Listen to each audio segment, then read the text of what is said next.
Fast, fast. And stand there.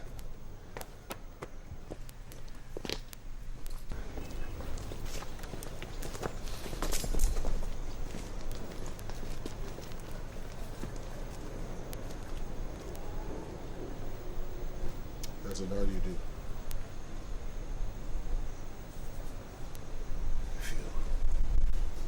If you ask me how do you do, I will say fine. But if the international community directs that question to this country, our country will say worse than ever. I expected that from you. Why do you take some delight in attacking my government? For some time now, you've been whipping up sentiments amongst the people against myself and my administration. Why have you been doing that? You see, I've come to ask you to desist from this campaign of calumny and blackmail in your own interest. I am letting you off this time, and you know why? I may not be this lenient next time around.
Ibrahim.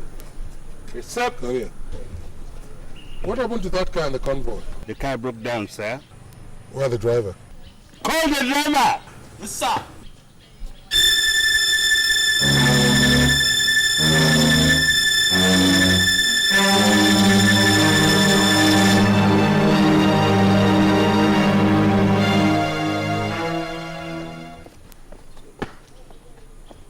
Excellent, sir.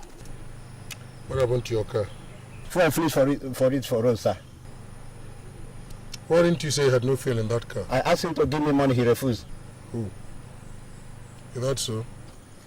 Sir, I didn't know he was serious, sir. Give me your speaker.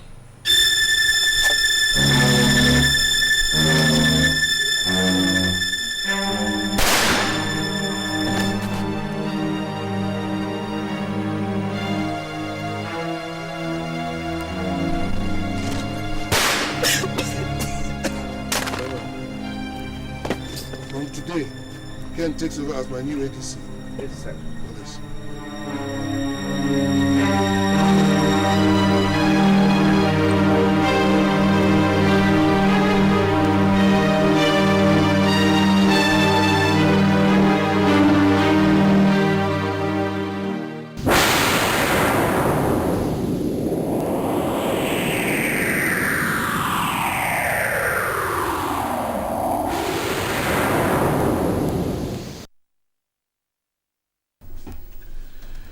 General Ogaji, I have a business proposal for you.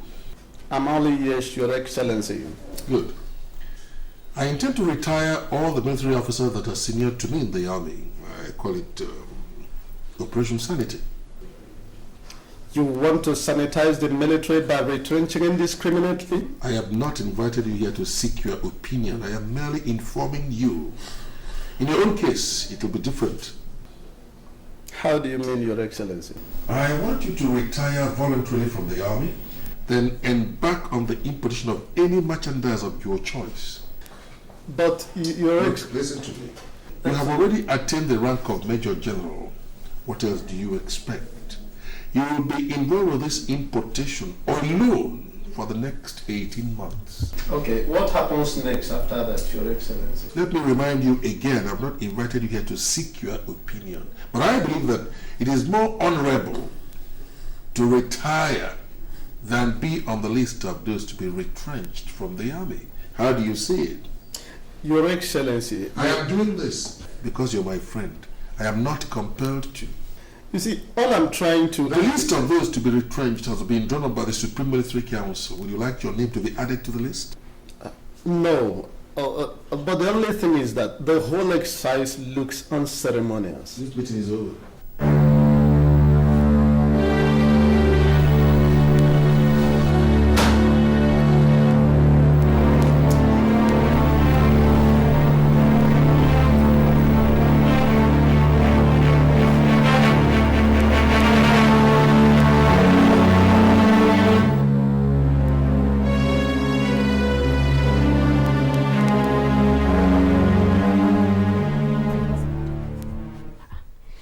What is the matter?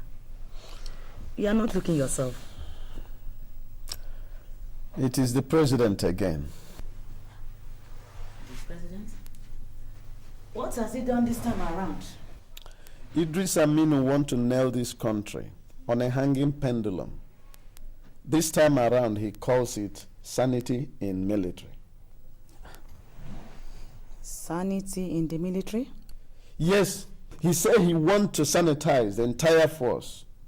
I mean, Air Force, Navy, infantry, name it, by retrenching over 40 senior officers, those who have some shoulders above him, and the entire force. Idris Amino is your close friend. Are you involved? Yes, but he said I should resign voluntarily so it could look more glorious. Then others will be taken unawares by the news of the retrenchment. Moreover, that I will not make any good. I will import solely for 18 months. And what did you tell him? Of course, I was so angry I couldn't talk much. You know him. Before ever he made such utterances, his mind is usually made up. I will advise you to accept the offer. Why? Don't challenge him. Idris Amino is more dangerous than a viper. You know him. Nonsense. I will flout his offer and proceed to leak the information to the other top military officers. Then we plan and topple his government. You will hear that. Please,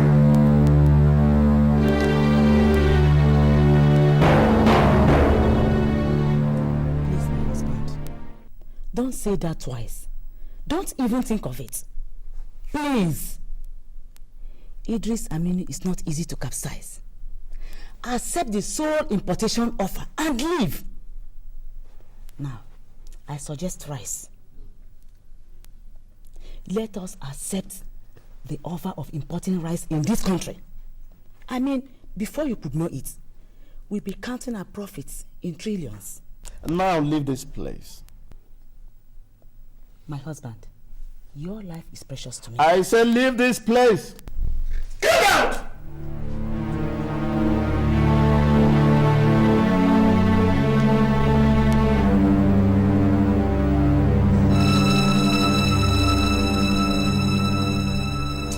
If I see myself in his office tomorrow, I will tell him that I'm not a coward. I cannot craze to the top of my military career on a platter of rice importation. God forsake Amino and his 18 months of rice importation offer.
Officers and men of the army, I salute you.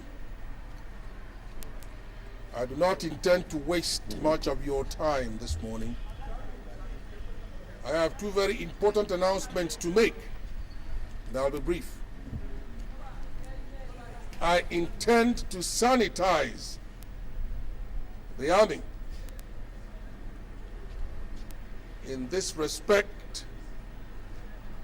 I will retire 43 officers and men.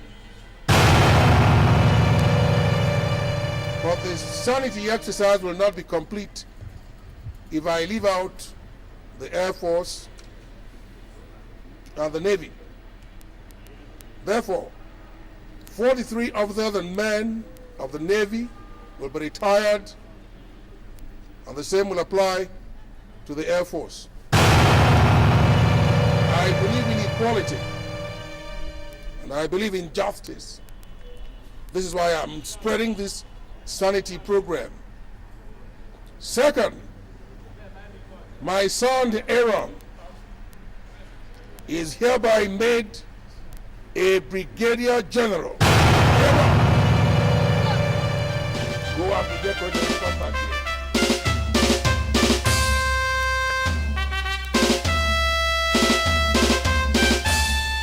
This government that I intend to run will not tolerate corruption. If any of you is found corrupt, he'll be made to face the law. We are also suspending the Constitution so we can work out better details to enable it to work.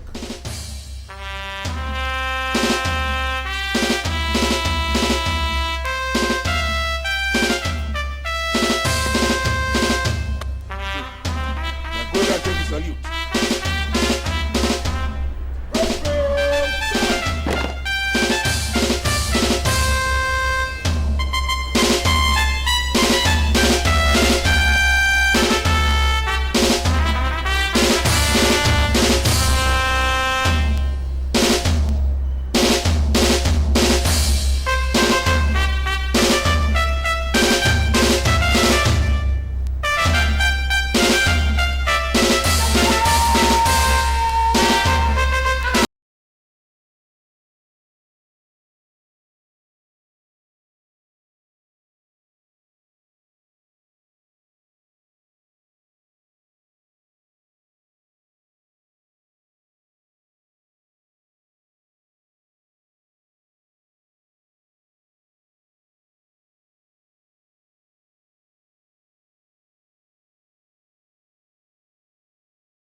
Sure, sir. Your Excellency, you have an urgent call. Who disturbs me when I'm enjoying myself? From where? Commonwealth Secretary General. What does he want with me? I don't know, sir. He wants to speak to you directly.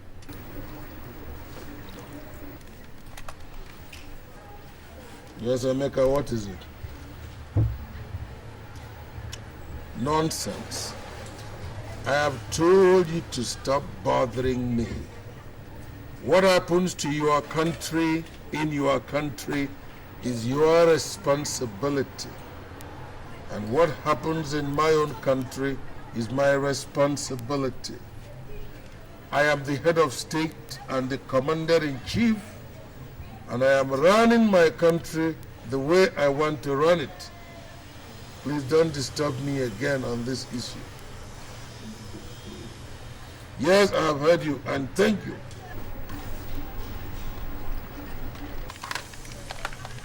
How many times have I told you not to answer my calls? He has been busy disturbing all the phones. I had to switch him over. Raise your hand.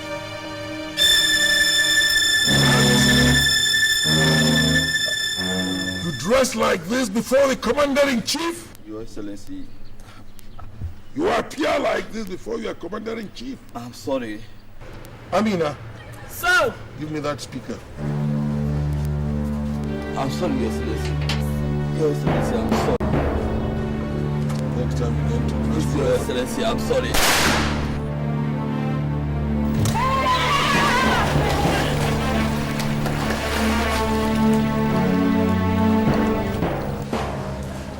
Did you enjoy that? Isa, sir. take him away. Yes, sir. Soldiers, take him up.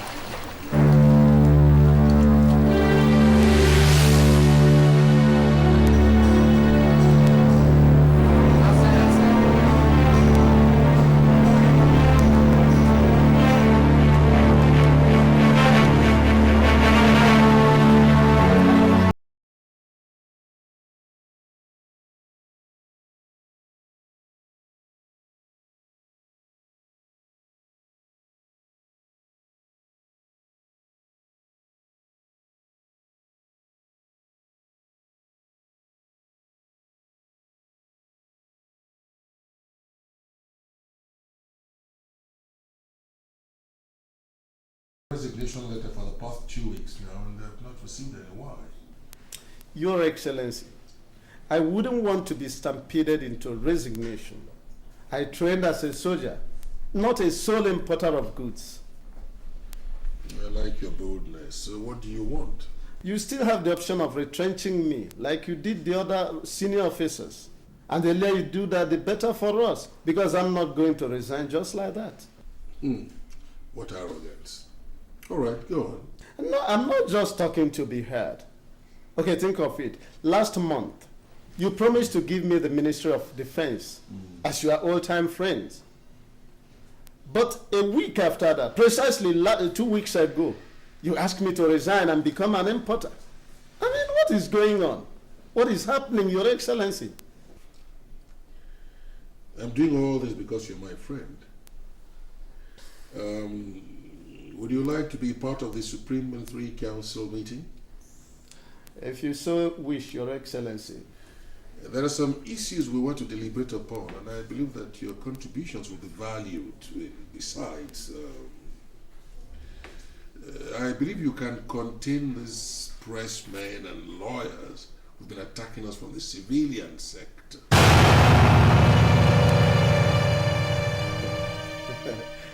Are you shifting me to the Ministry of Information, Your Excellency? That will also be discussed at the meeting. All right, Your Excellency. I'll be there.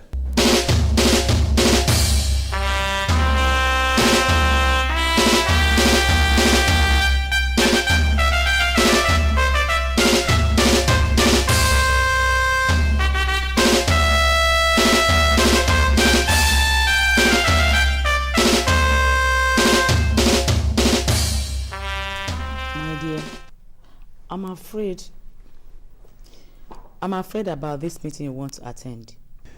There's nothing to be afraid of. He called us for a meeting. Let's get there first. While his own meeting is going on, our own will be going on too. Then if by the early hours of Friday this week, I do not topple his government, know that Mondo Agazi is no longer a coup wizard. After all, I put him there. Yes, he knows you are more powerful than himself. That is why he wants you to go. Please, my dear, be very cautious. Don't worry. There's hardly anything he knows which I don't. We will all sit down in the same hall and watch 2 meetings go on. One for his Supreme Military Council and one for my coup d'etat. My dear, I wish you avoid this meeting.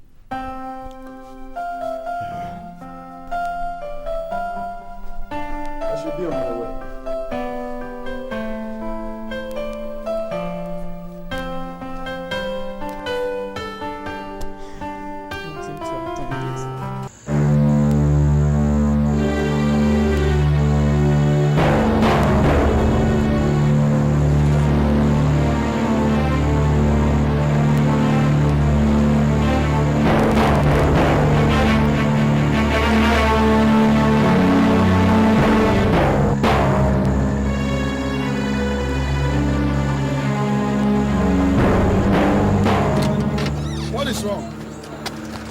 Let me check.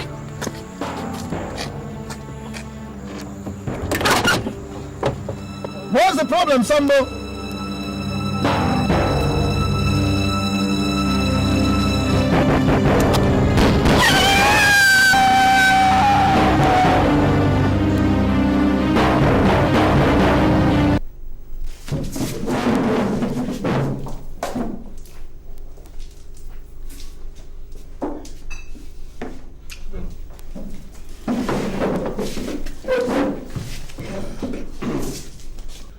Members of the Supreme Military Council,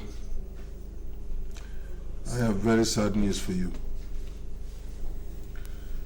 General Ogazi is dead.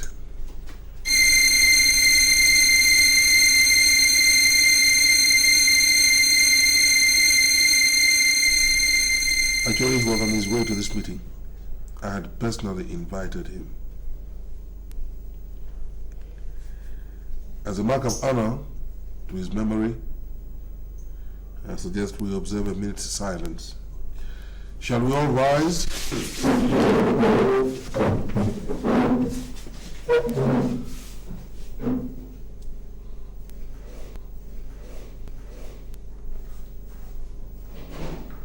Shall we sit? May his gentle soul rest in peace. Amen. General Ogazi was a very close friend of mine. The very illustrious son of this country. Had a very brilliant career as an officer in the army. He trained at Sandhurst. He attended the Mons Cadet course, and one of the very few officers who enjoyed the distinction of having been invited to train at West Point. We shall miss him, and his death is a tragedy and a personal loss to me because of his closeness to me and my family. I am not in the mood to preside over this meeting. I am therefore postponing this meeting till further notice.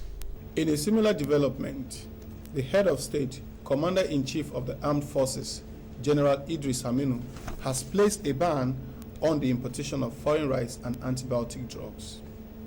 He made this open at the end of the last meeting he had with the Permanent Secretary and Minister for Economic Affairs. Henceforth, we will have to depend on our local farmers for the consumption of rice. Same applies to our local pharmaceutical companies for the production of antibiotics. The rest of the news will be made public at a press briefing by the Minister for Economic Affairs on a date to be announced. And now news on sports. The Federation team to the last Olympic Games have been commended for their efforts at bringing home 2 gold medals and 2 silver medals. Jenny, this is nonsense. Arrant nonsense. Idris Amino, if this is the type of thing he has come to do, then he needs to be spoken to. Nelson, this is too much indeed. Ever since this man came into power, it's been one thing after the other. Every day there's something. When a madman is in power, the whole country he goes to an asylum. What is this? Tell me, Jenny, can Abakaleke or Ofada produce enough rice for the whole country? Can our local pharmacies produce antibiotics good enough for people to take without one pendulous element? Adulterating it with starch and white chalk? Look, tomorrow, I will find my way to the presidential villa. I will summon all and sundry and use my legal arsenal to fight this military madness. I will. Nelson, a military dictatorship is not the same as a civilian government. Jenny, I am not afraid of Amino's guns. He has to be spoken to. I'm not saying you should not speak to him. All I'm asking you is to be careful. Watch your steps. And certainly watch your mouth. He's an idler who's upstairs devoid of the skills of leadership. He's so full of himself that somebody wants to detoxicate his head for him. And I, Barrister Morebi, I will use all means at my disposal to shrink that head for me. Nelson, it's okay. You're talking as if he's here with us. It's okay. Jenny, this is economic sabotage. Political brigandage. A monumental dehydration of our international reputation by military madness. This is nonsense, Jenny. It's nonsense.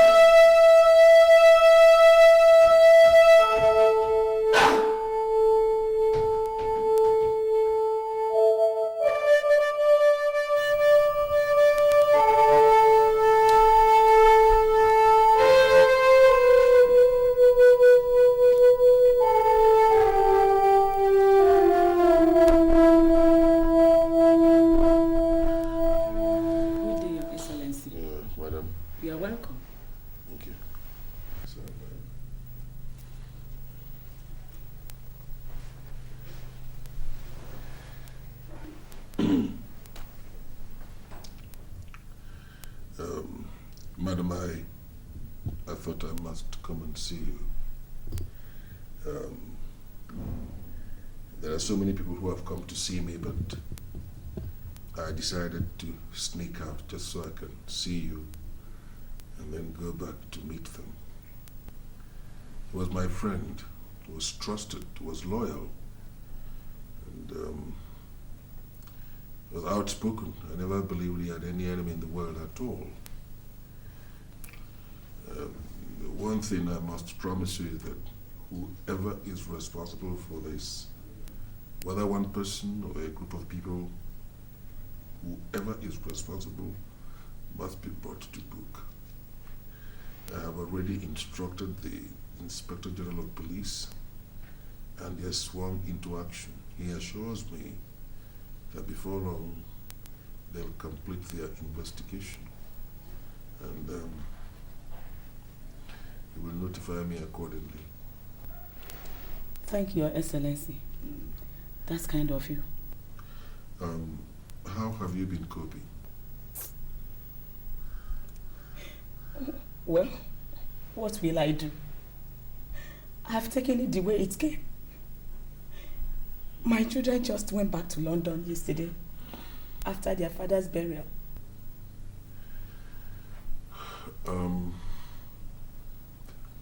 Madam, I have a special package for you to help you cope with the situation. I know it must be a very trying period for you.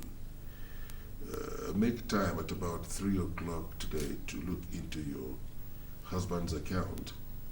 I intend to inflate his account with plenty of money so that you don't have problems at all.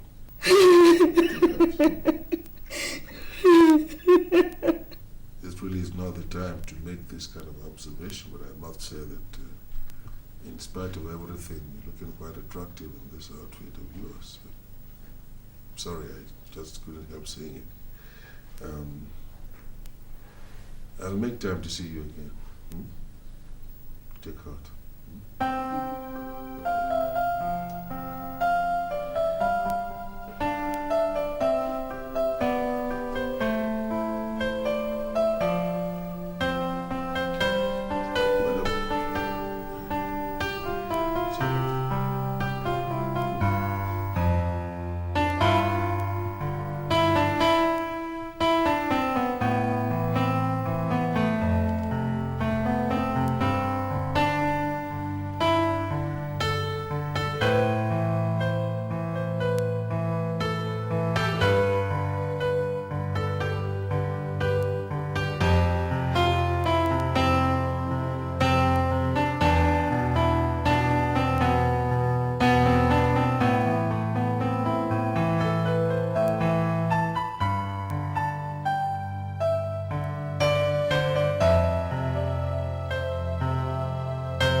what you're wearing? Why are you messing up this uniform? Why? Now listen to me. Don't let me ever catch you again messing that uniform up. Is that clear? Yes, sir! You come.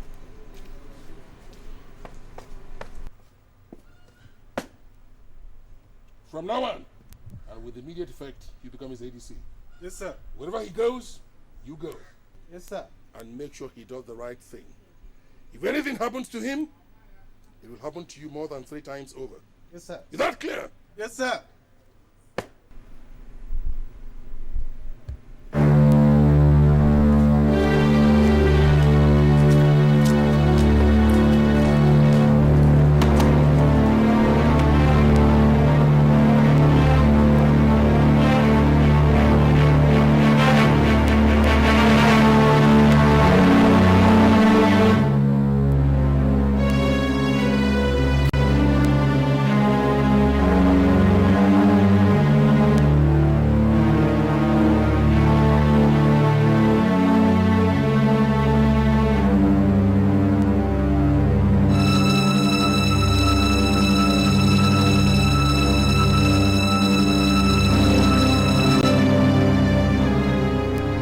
Excellency, I have been waiting for hours on end. Well, I assume that this is the very first time you're coming here since I assumed office as head of state and commander-in-chief. And I was very surprised that I had to get over 5 different appointments before they eventually allowed me to come and see you. This is the presidential villa. And you don't just get up and walk into it whenever you feel like. No, on the contrary. Crossing the gates into the presidential villa is like crossing the gates into heaven. You have to be purged of all your sins before you can come in. That's by the way. Nelson, you're welcome. So what pet political theory have you come to propound? I want us to talk. Good, which reminds me, a few days ago I was browsing through some of the national dailies, and one mad person was pouring insults on me, even went to the extent of referring to me as a rascal in military uniform. I have every cause to suppose that that mad person must be you. Yes. That publication was put there by me as a prelude, and that is why I have come here today. You just have to change. What do you mean change? Change my military uniform or change my accommodation? What kind of change are you referring to? Change your behavior. You are becoming too confrontational about national issues. Nelson, I think you're simply being silly. What do you know about national issues? Tell me. If you behave like this, you will just crash. The other day, you went ahead to ban the importation of rice and antibiotics. As if that was not enough, you went ahead again to hike the price of fuel nationwide. Why are you trying to disturb the peace of this country? If you don't know things to do correctly, get some economic advisors who will be around you. Nelson, you give me the impression of one who possesses the answers to all the problems on earth. If you want the job of economic advisor, why don't you just tell me? I'll give it to you. I'm the head of state. I'll give it to you. I don't want the job of economic advisor. All I want to tell you, just listen. I am not happy. All right. I am not happy too that you're standing in front of me and talking plenty of nonsense. You can go now. Please don't forget to search him thoroughly at the gate. Yes, sir.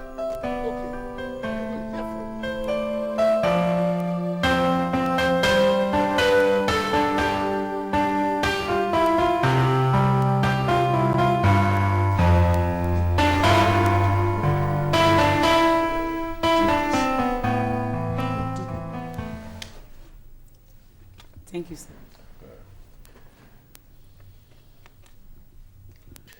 Yes, I know it is small, but at least it is something.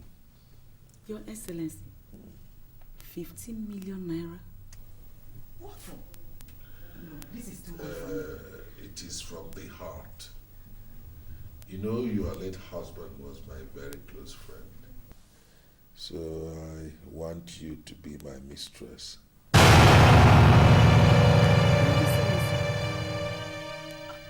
How do you mean? You have 2 days to make up your mind. Don't rush it. Your Excellency, sir, I thought you used to be my husband's closest friend. Now I have known the other side of you. I am not asking you to be my wife. No, just my mistress. So I can look after you for my friend who is now dead. Go to the bank, cash the check. There'll be more to come because I'm in charge of all the money in the country. Your Excellency, sir, I'm not interested. Take it. Take this check from me or I will tear it.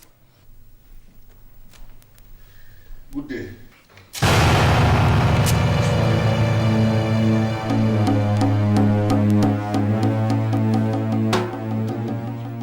You have no respect for me, the head of state and commander-in-chief? You tear my check in front of me. The worst you can do to me is to kill me the way you killed my husband. Your late friend. What did you say? What you did.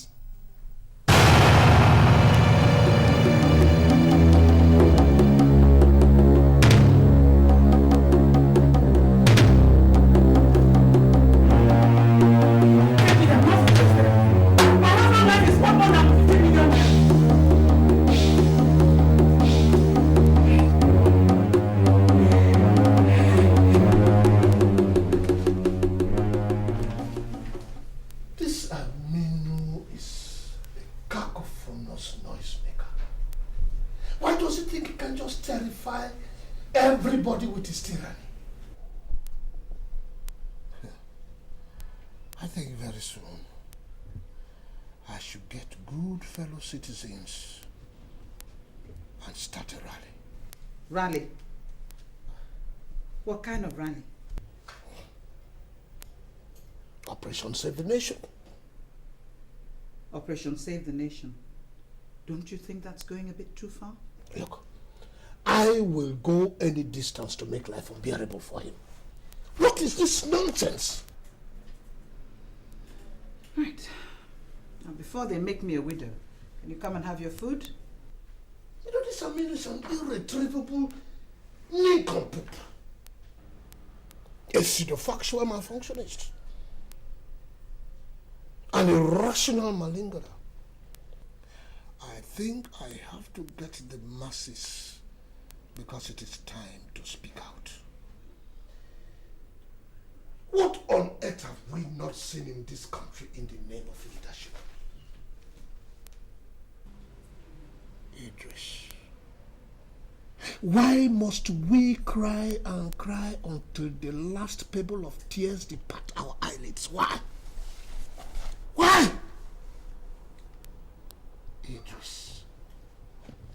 Idris Amino,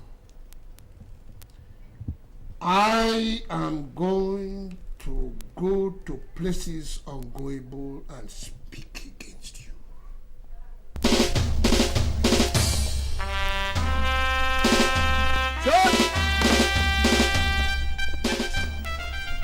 I hate myself each time I salute that boy.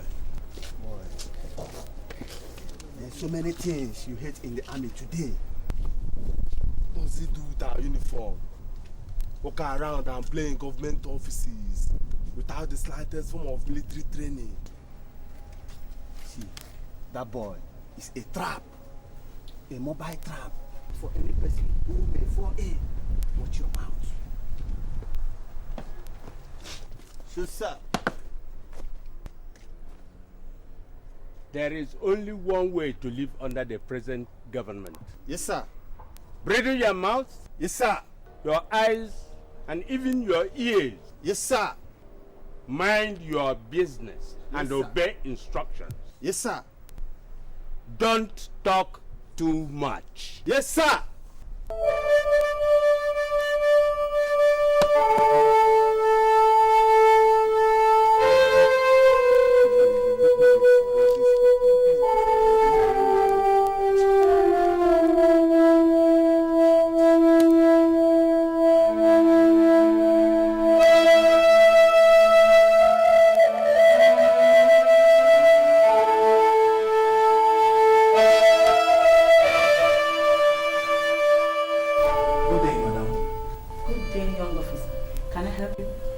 Here, madam, a letter from the presidency.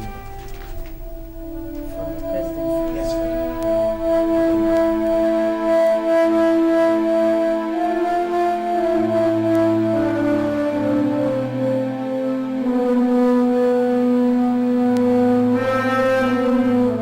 You are hereby directed to pack out from the officers' mess not later than 72 hours from Friday.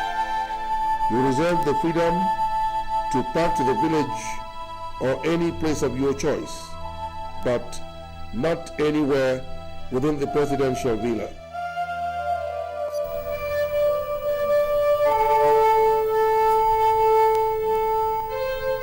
Just because I rejected his blind offer.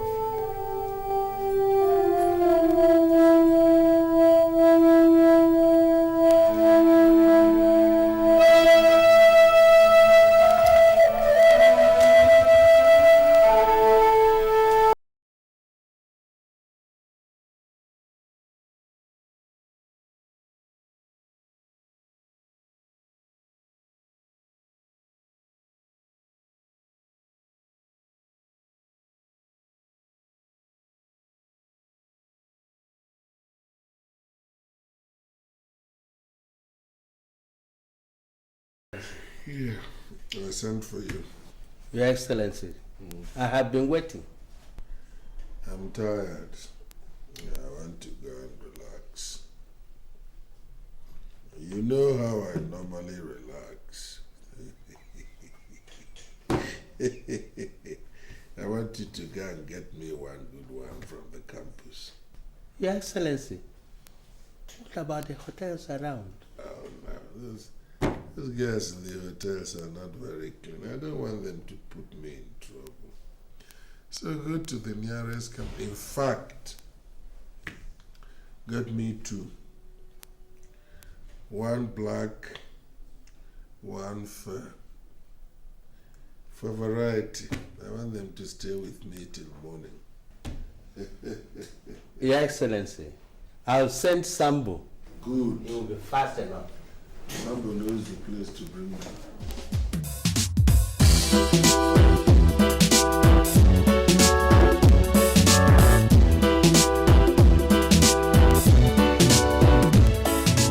Tell him to see me in my office immediately. Right.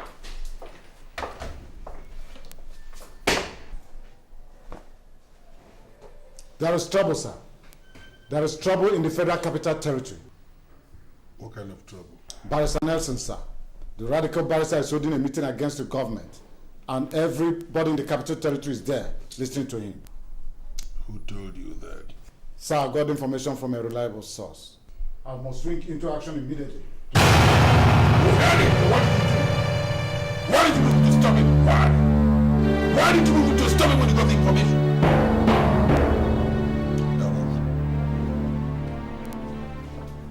Come back here. Alert all the commanders. Tell them that any breach of the peace must be met with force. Have you heard me? Clear, sir. Now move.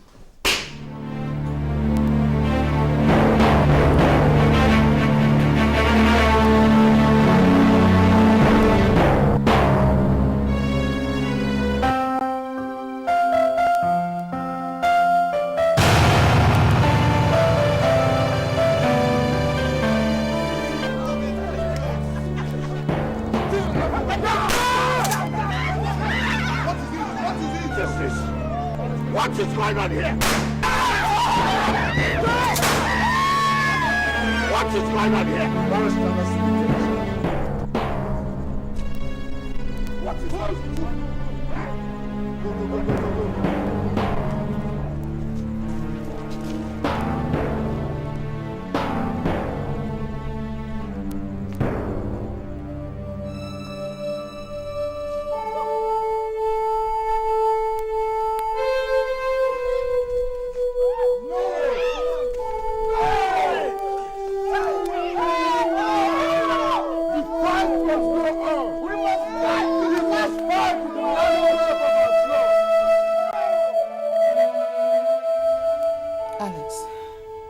This whole thing is costing a lot more than we bargained. Where did they take him?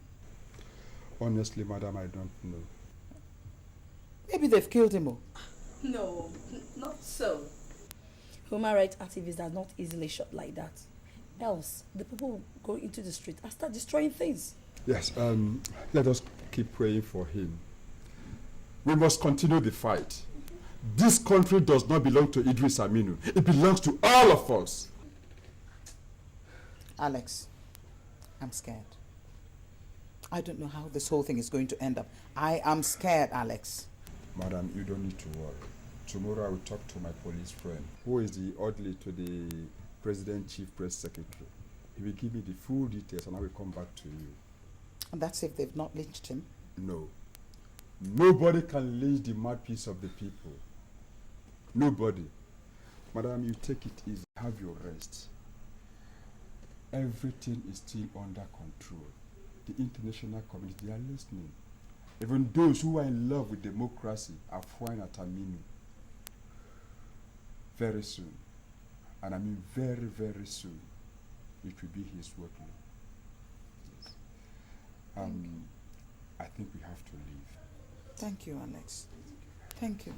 Madam, take it easy. Thank you. Thanks for your concern.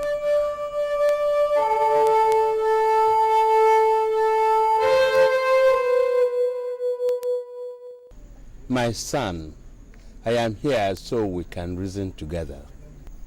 Ibrahim, if you occasionally call me Your Excellency, will I blow your brains out?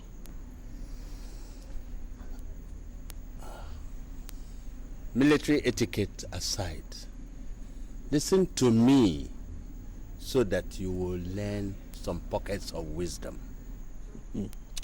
All right, Mr. Socrates, I am listening to you.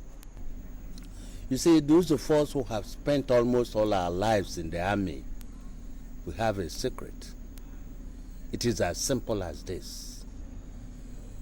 Do what you should do and forget about what you should not do.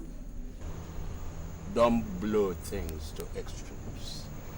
Ibrahim, if you can narrow the scope of your philosophy, maybe I can understand you better. You see, the other day, our men went and shot some people just to arrest a man who had no gun. They did not do well by wasting those lives of innocent citizens. You call them innocent? People who are conspiring to overthrow my government, is that what you call innocence? They were innocent because they went to answer a call. That's all. If after hearing from him, they now become more powerful than a military government, let's see how that happens. All right. You have 5 more minutes, Ibrahim. Oh, Your Excellency, let me give you a cover-up. Get some faithful pressmen. Let them publish stories about the killing, to the effect that some bad men came to the gathering and discovered their enemies there. Then there was an exchange of fire. 2 of our men were killed. In error, though. Then others angrily opened fire at them. The result was fatal. Then our men quickly carried off Nelson Gawemi to safeguard his life. That's all, Your Excellency. How do you like my story? Very good. You know you're a very smart man, Ibrahim. This is a good story. I will do exactly as you say. Then get Nelson treated and send him home with an apologetic appeal. No. I will have him treated and sent home, but no apology.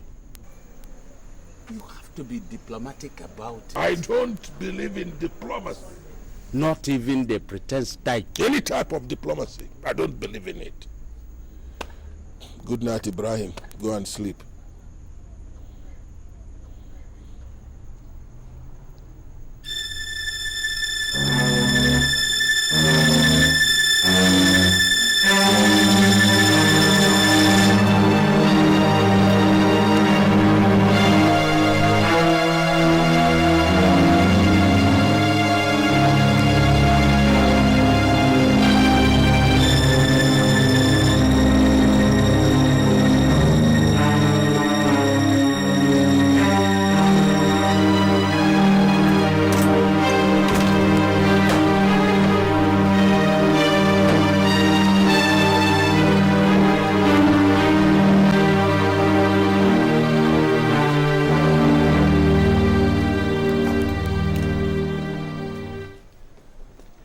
Fast, fast.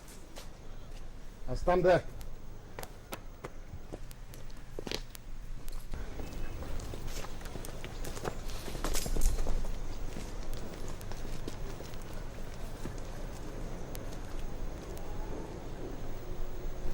That's what you do.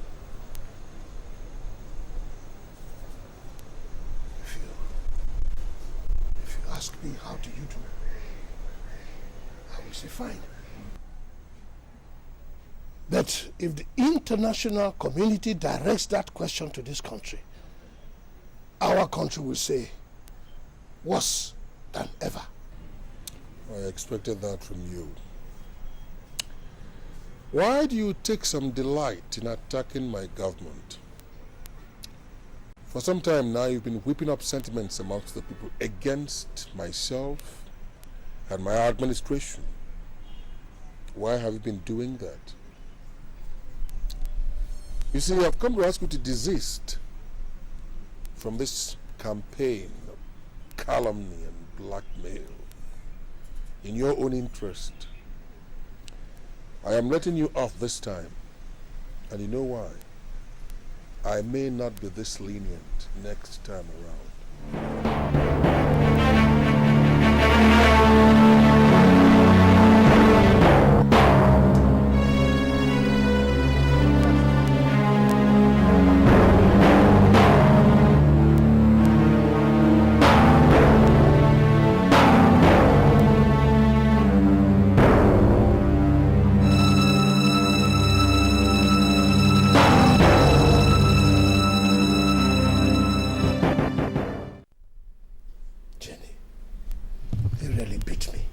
I'm sorry, darling.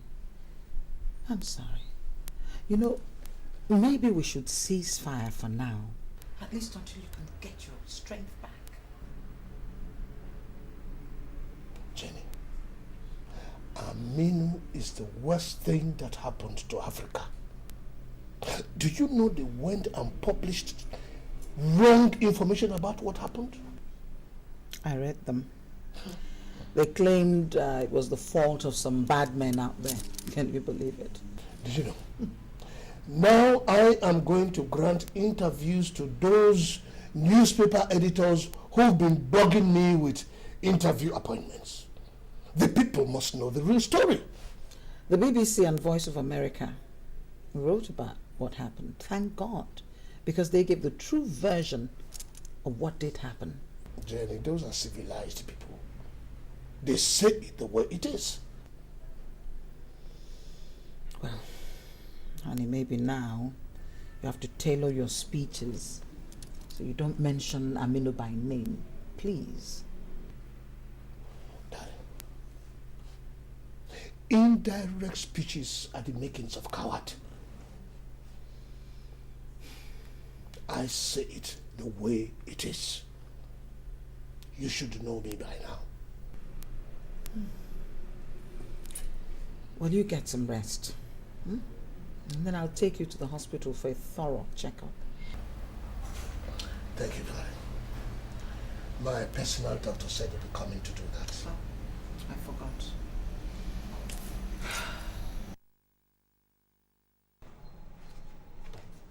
This is for the story spot. This one is for the Daily Moon. And Alex, this one is for our guerrilla newspaper. You understand what I'm telling you? No publisher, no name, no phone, no address, nothing.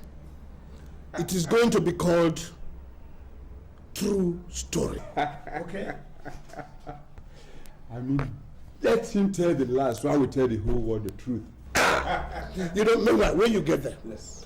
Tell the editors of the Story Spot and Daily Moon that I will grant them interview next month. I want it to coincide with our Independence Day. That is great. Is that okay? That is great. Wonderful. Meanwhile, I granted an interview at the press center yesterday. Practically lambasting Amino. The whole world how repugnant and pugnacious the world's devil assistant is. Do you know, by the time we are finished, he will know that it's not made out of iron. Wait on. Go quickly before they get into man of the moment. Well done. Well done.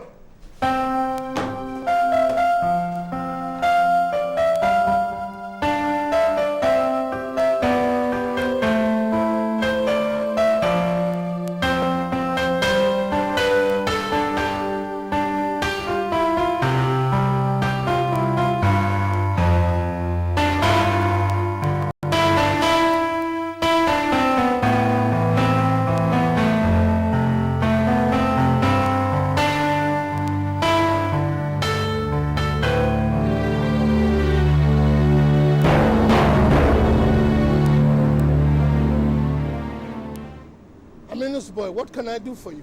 His Excellency, Commander-in-Chief of the Armed Forces, Dr. Professor, General Idris Amino wants to see you at the villa tonight. What for? You don't question authorities when they come from above. See you at the villa and good day.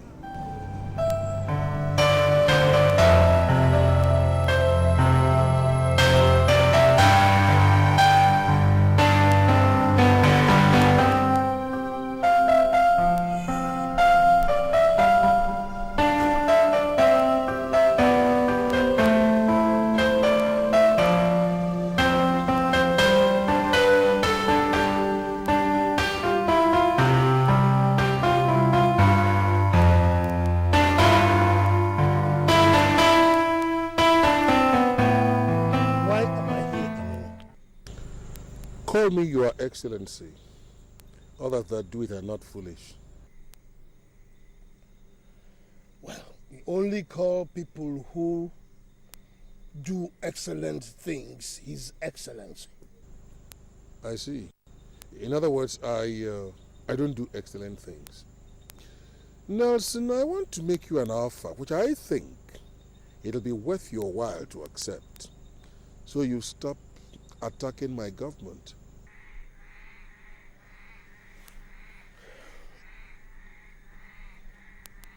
What do you offer? Good. I want to make you my Minister of Justice and Attorney General of the Federation. At times I like the way you do things. Except that you apply your wisdom wrongly. I cannot be the Minister of Justice in a country where there is no justice. Then inject some justice into the country. That's part of your portfolio. Inject justice into the country.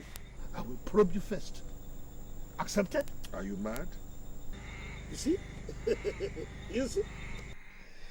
You see that there can be no justice in a country where the president is above probity. Nelson, why are you such a stubborn man? This has nothing to do with stubbornness. Nothing at all to do with stubbornness. Just the way you were made, huh? It has nothing to do with it. Supposing I send you out on ambassadorial posting to, say, Britain or Germany or indeed any European country of your choice, how does that grab you?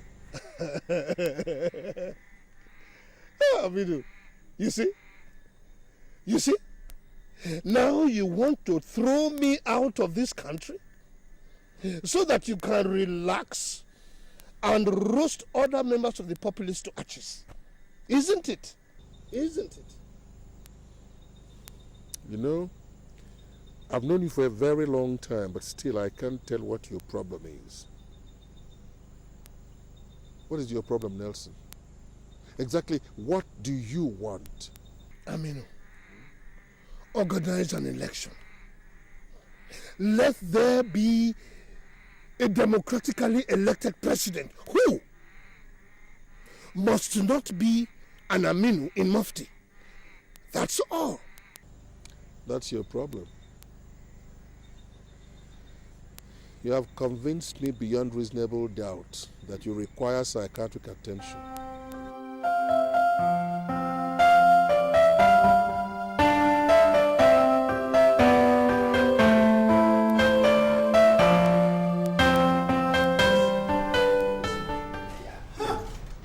This is a big honor. Chike Umbaka, Honorable Minister for Information, you are welcome to my office, sir.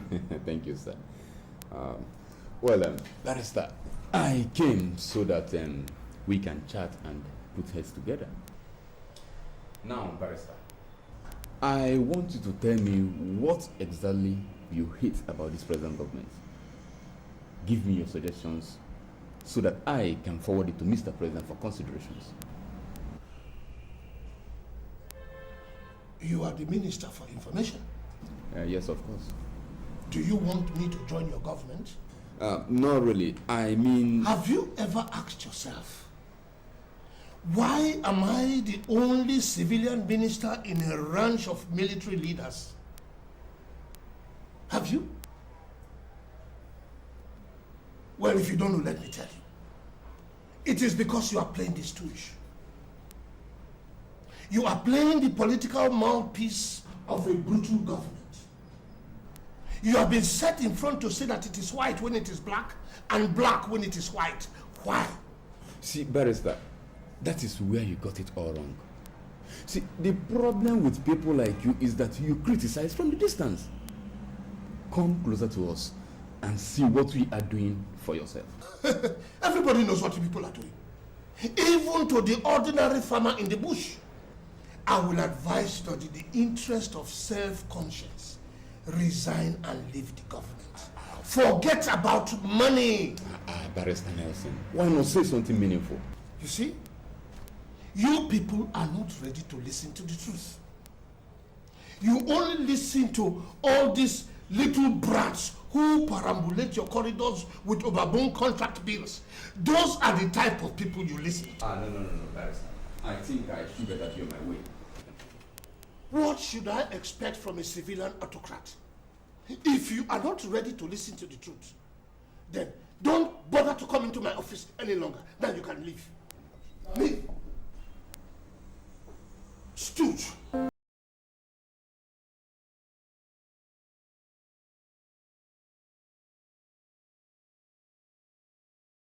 It is not for nothing that I influenced your election as president of the Bar Association. Congratulations. Thank you, Your Excellency. I have an assignment for you. Do you know Barrister Nelson?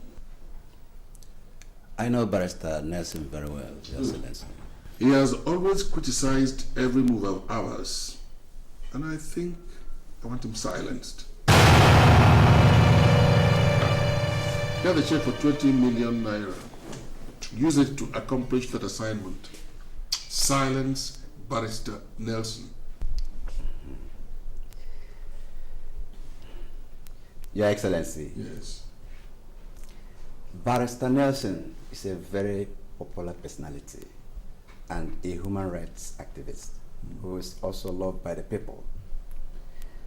Silencing him may not be very easy.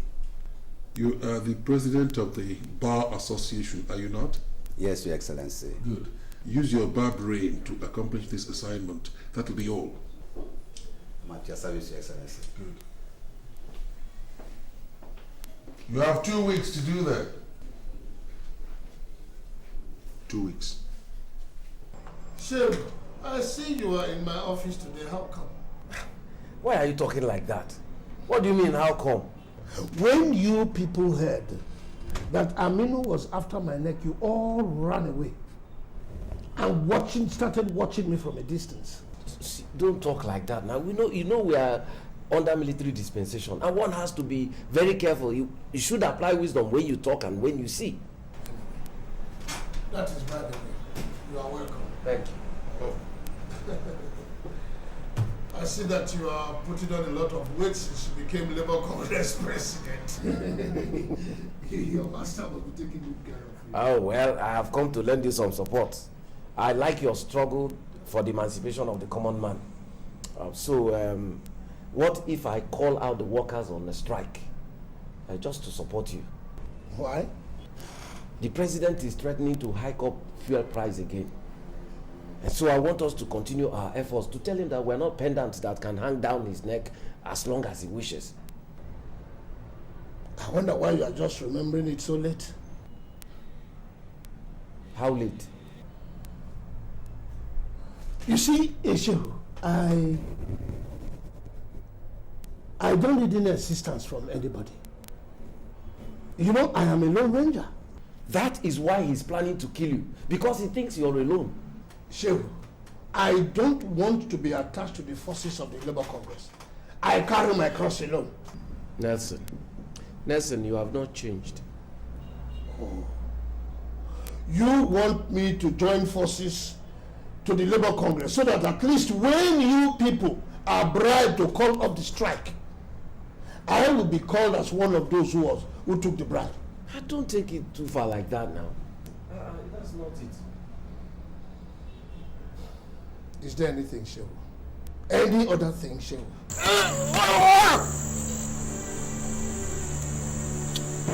So how far have you gone? Your Excellency, I've met with Nelson, but he's still very, very stubborn. So what do you want me to do? I beg you, Your Excellency, please give me more days to plan out another strategy. If I had sent you to Switzerland to collect $20 million, we would have accomplished it in just 2 days, right? Your Excellency, please. In your next incarnation, I'll give you an opportunity to accomplish what you failed to do.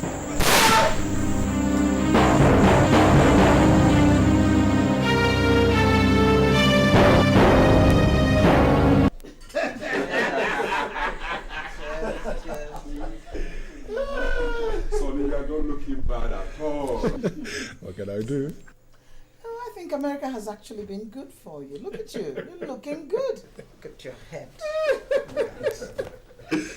Oh, mommy. I'm sure my head is not swollen, but just well taken care of. That's all. America, God's own country. Yes, but our leaders here are busy being tyrants. Actually, Dad, I came back because of the tussle between you and the president. I mean, the noise is getting too much. Are you sure they won't harm me one of these days? Look, my son, I can take them one on one. But tell me, how often do you hear about me there? Well, almost on a daily basis. Whenever we tune our radio or television to Africa, the hottest news of the day is the war between President Amino and Nelson, my father. Actually, your father hasn't done badly at all. The only time I've quarreled with him was when he took the president to court. And I asked him, which court?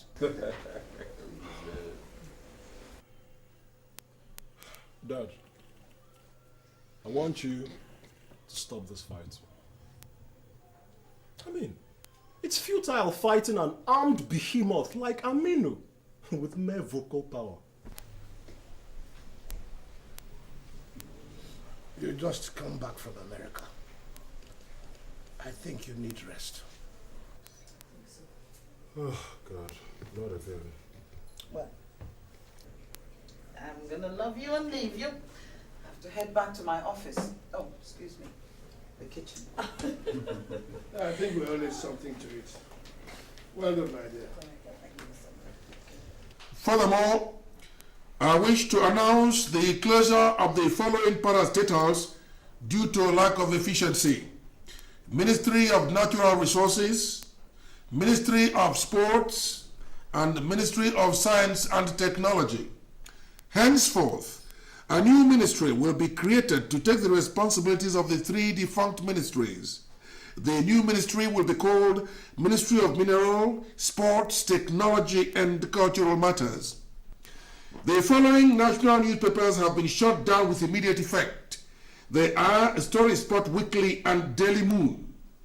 As far as the two media houses are concerned, no more operations, no more, no less. This government will not tolerate corruption. You see what I was telling you? Good night. Is that not the height of tropical lunacy? Man has a morbid mentality, in addition to being a mental patient. Well, I have an antidote to that. We hear of how he mindlessly and remorselessly kills people at random. I mean, has he become so powerful that even presidents of other countries cannot talk to him? The man was banned from the OAU, yet that does not bother him. Just leave him with me. Dad, like I said in our last conversation, I wouldn't want you to be too frontal about this thing, that's all. Yeah, but other people are agitating. Agreed. But most of the media houses have got you in the headlines, which means you are in the front. Somebody must be in the front. Dad, please. You mean more to us alive than attempting to defuse this political time bomb at this time.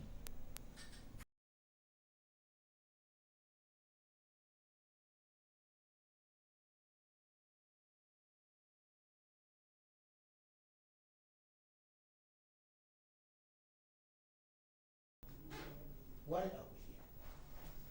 Look, I have people waiting for me in my office. Nelson, those people are not more important than myself. I am the chairman of the Labour Congress and... Look. Don't come here with all this your self-accolades. What am I doing here? I have never attended any Labour Congress meeting, and you know that. Nelson, we are here. We are here. So what's the meaning of it? It means we are still friends. You should remember that at least. Nelson, what exactly do you want? You know what I want. Why are you asking me? All right.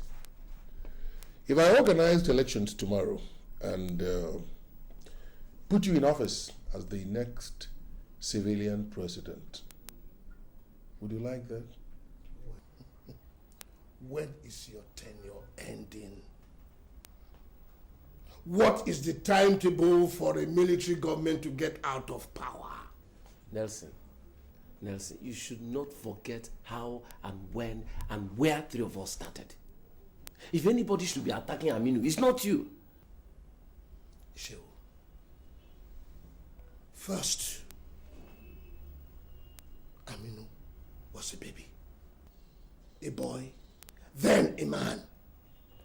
Now he is a beast. Your father is a beast. Amino. You're a beast. Amino. Look, you know why I have been leaving him.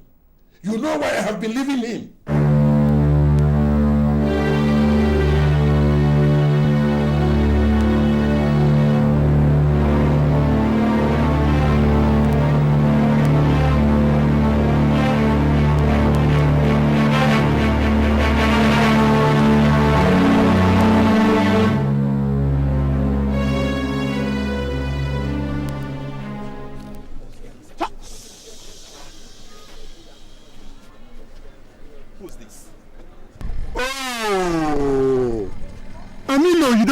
Again?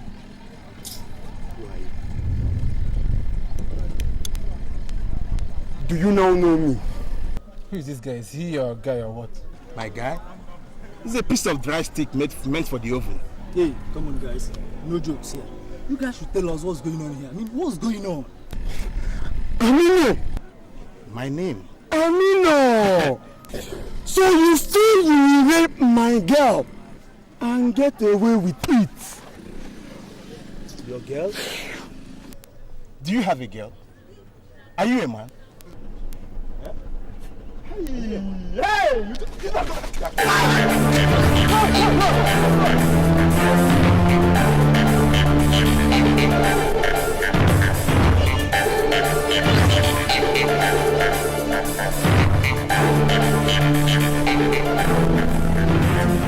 What's your problem? What's your problem?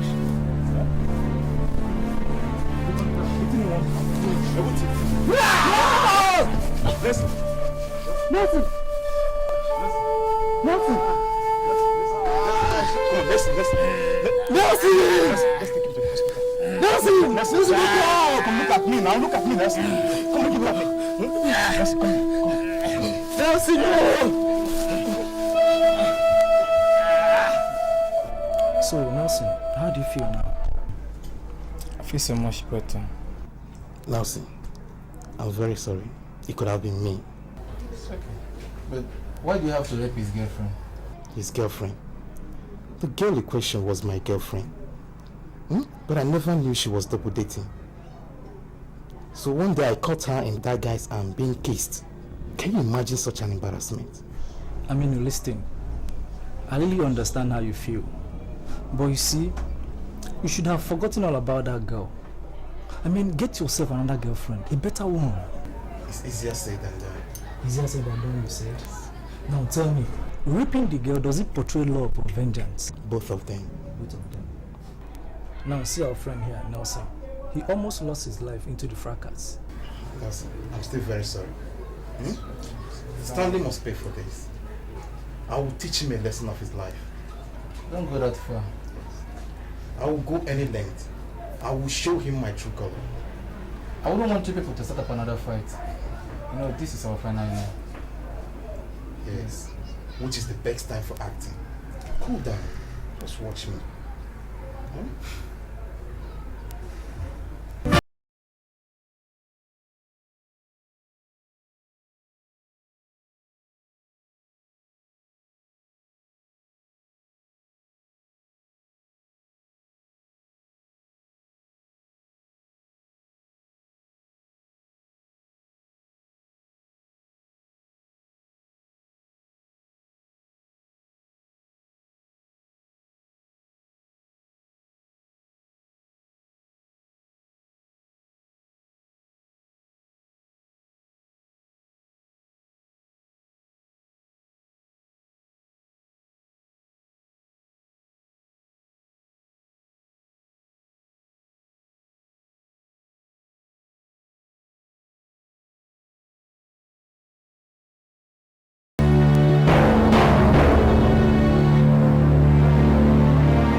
Crisis? What is the problem again? Don't ask too much questions. Show. Just get his share. Let's help him. Come on, get up. Just try.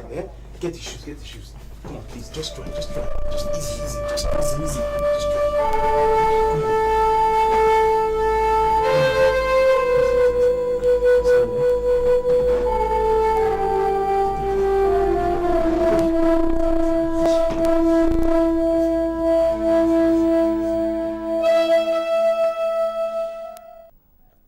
Respected our past times together. But I tell you something, Nelson. Henceforth, if you don't comply, I will bring down my entire military might on you. And I mean every word of it. Sure, you see what I was talking about? Did you see what I was talking about? Shehu, tell your friend that my conscience cannot be bought over with memories of old days. Let him conduct an election and hand over to a democratic government. Nelson, he has never been a good leader. See, what we are saying is that... Look, Shehu. Without much ado, can I leave now? As far as I'm concerned, you can stay behind and collect bribes from him at the expense of the masses.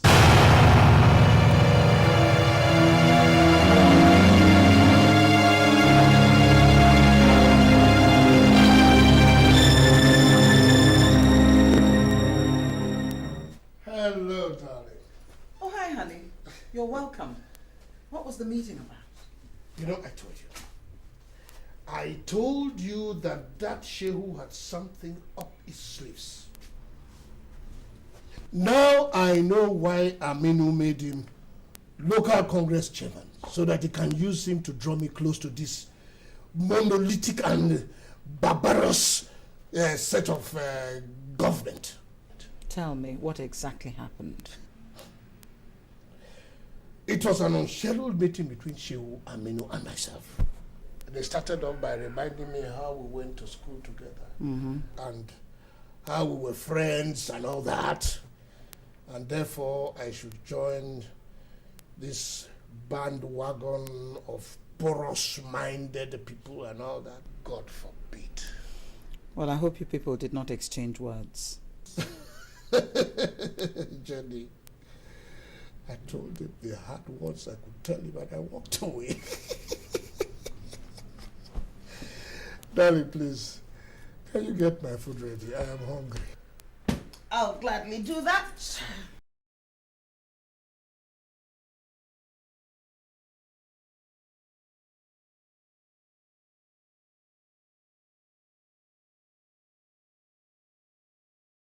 Place. You need to come over. Believe me, beautiful women, lovely cities, lovely beaches, you go for that. natural, sweet hips, lovely tits, lovely. Stuff like that. Yeah, so I did have a nice time. See, I got over to New York a couple of times, saw some models, plenty of lovely actors, and all that. New York ladies are sweet.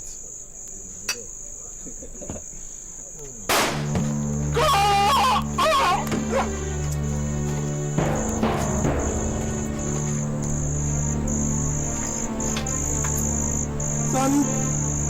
Sonny! Sonny! Sonny!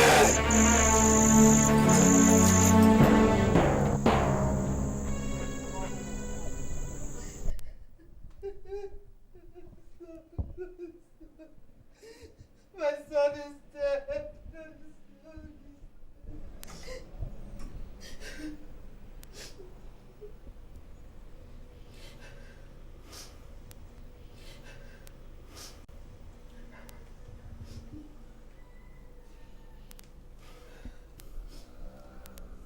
It's only a coward that pushes his fellow man from the back.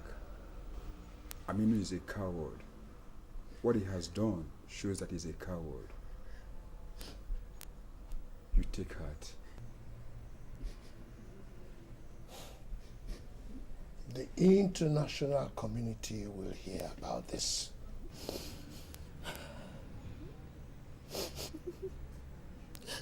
Nelson, my first son is dead because of this fight. I've lost my first son. Don't you think it's time for this tussle to stop? Don't you think it's time, Nelson?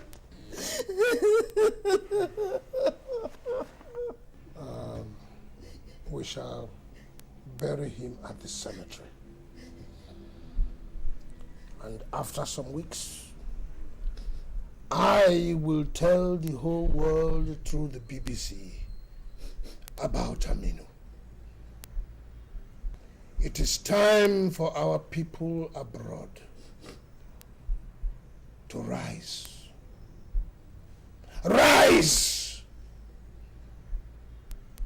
And make noise internationally. Don't bury my son in any cemetery. No, we still have a village. I'm gonna bury my son in a cemetery.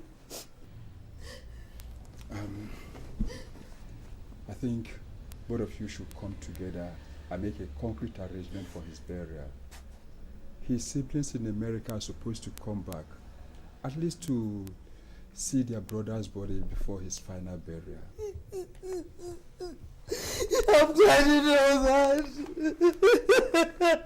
It's all right.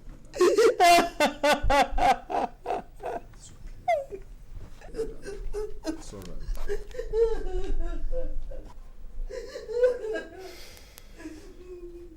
Nessie, you spend more time with your wife. She needs you now. Thank you. Please, once necessary arrangements are made, I'll call you later.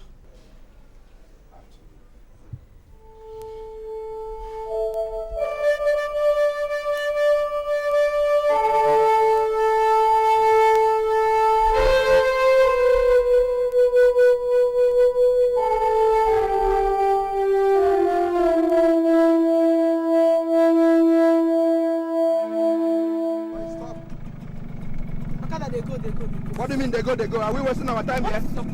Go where? Go down. Okada, stop. Go down. Stop there. Where's your particulars? Move from. Okada, move. Move. Show me your particulars. Show me your particulars. Where's your ID? Well, we are stopping. What's your problem, Mr. Man? What do you mean? Are we wasting time here? Can't you see we are on duty? So? So what? Who are you? And who are you? You're asking me? You're asking me? Who are you? Who are you? You slapped me? Who are you? Officer, come here! Come and search her. Why did you stop that Okada? Who is this woman? Search her! Open that bag. Leave my bag if you touch me. Leave my bag. Bring that bag out. Open the bag! What is wrong with you? My bag. For what? Let me see the bag. Let me see the bag! You want to see my bag? You will see the bag. Open the bag. Open this bag. We want to know. You want to see my bag? This is the bag. That's my bag. Sorry, I didn't know. Sorry. I'll be right back. Madam, please. We don't know you are a soldier. I'll be right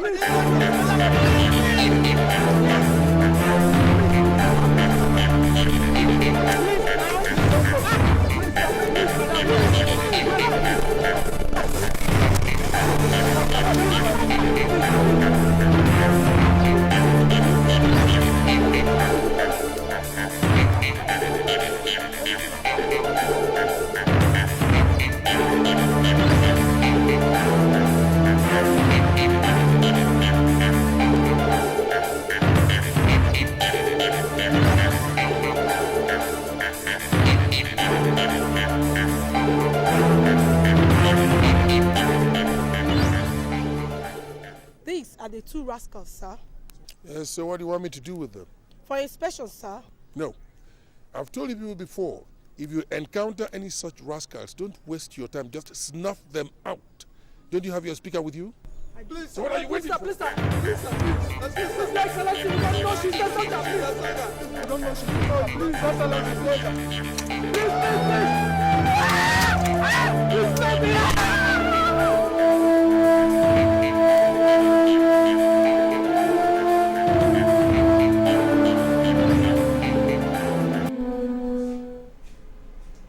Nelson, I want you to promise me something.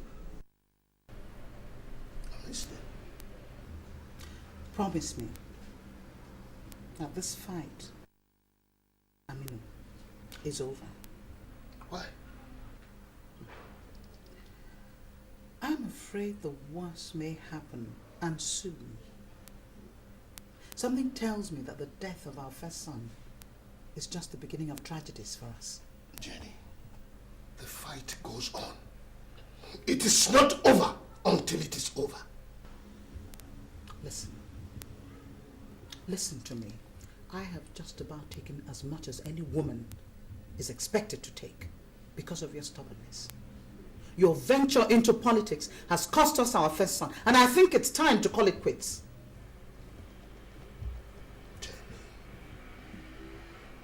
Jamie, where is your faith in the cause of humanity? Where is your right standing in the midst of confused and confounded multitude? Where? I've had enough of your persuasion. Enough. You continue with this fight, and I promise you, I shall pack my bags and leave your house for you. Stop talking like small. I mean it, oh! I mean it. Well, if you want to go, you can go. I don't need any assistance to sink Amino's ship.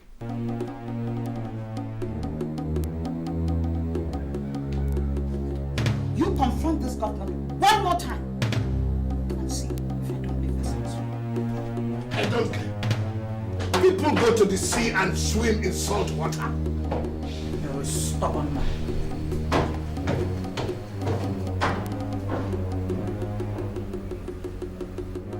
The philosophy of true advocacy does not call for cowardice. You are planning to overthrow my government.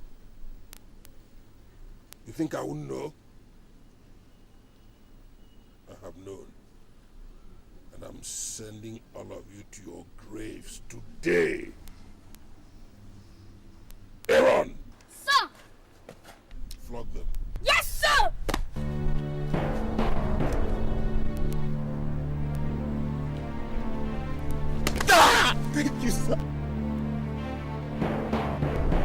Oh, sir. Order!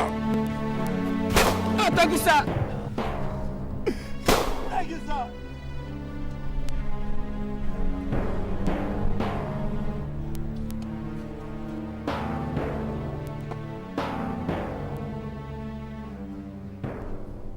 Again, sir. Brandy. Yes, sir.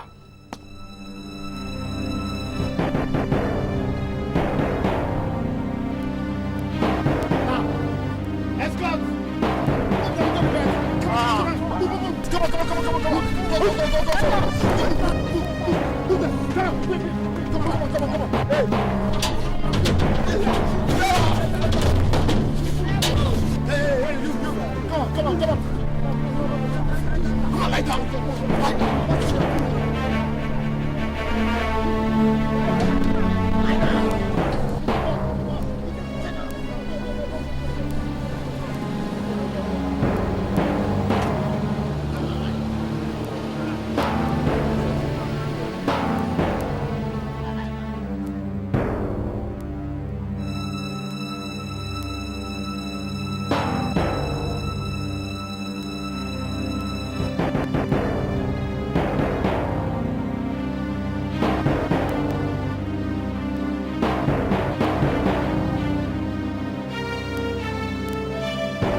Open it down, come on. Bring it down. Quick. Move. This way. Fast. Move them. Come on. Fast. Move them. Come on. Move them.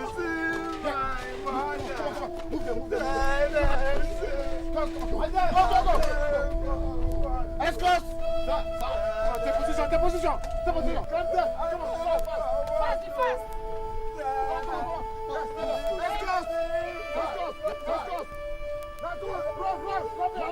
Fire!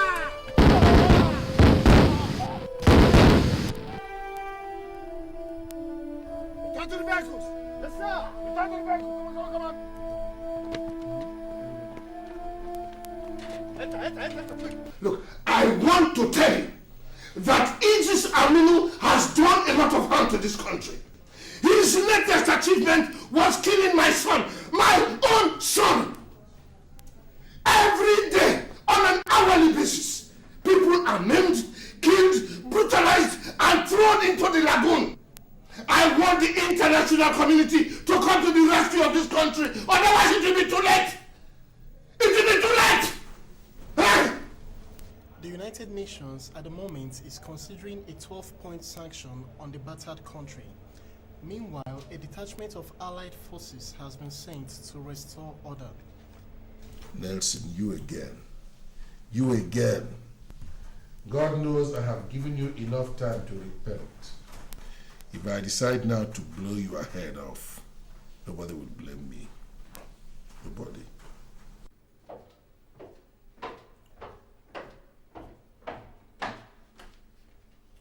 Ready to lose myself. I'm not ready to lose myself to this your fight with Amino. I warned you, I asked you to cease, but you wouldn't listen. Continue fighting, because I'm leaving. Go.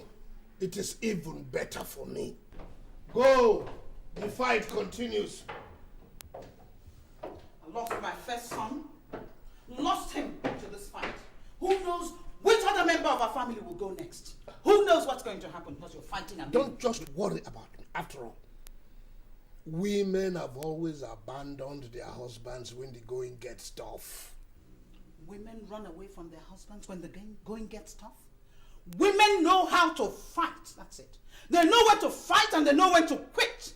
And they don't put everyone in danger because of some fight that they cannot win. Go. Don't worry about me. After all, I have this survivor chromosome in my blood.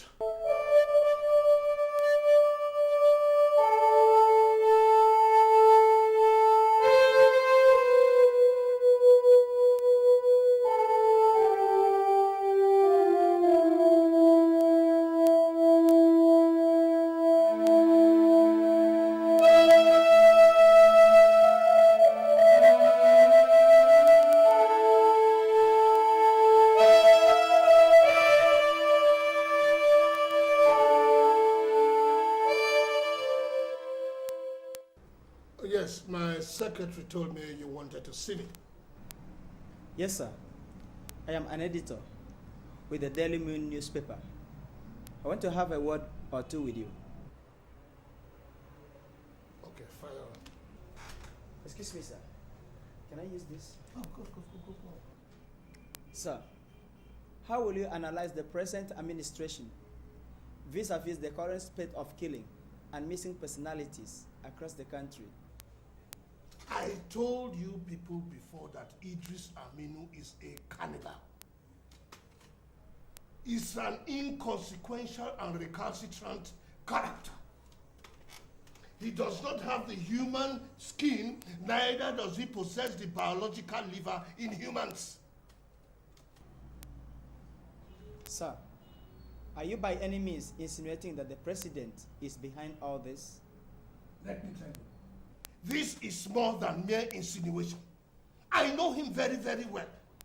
He's an irreversible character.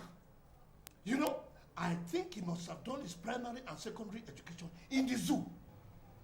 Sir, are you losing your temper? Look, nobody has any temper in this country to hold any longer. Well, sir, what do you think is the way forward? Look, there is no way forward where a bloody villain is leading a country. But I think it's going to end up like every other devil in power.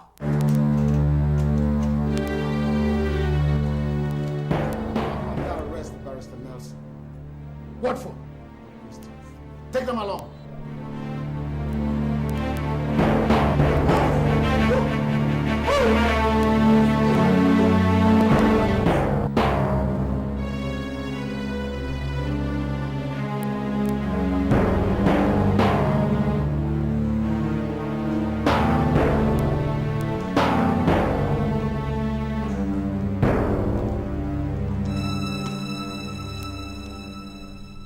My dear Nelson, we meet again, albeit under very different circumstances.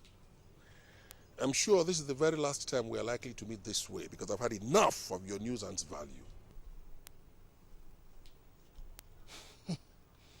You know, Amino, oftentimes I wonder why you think that authority is your personal belonging.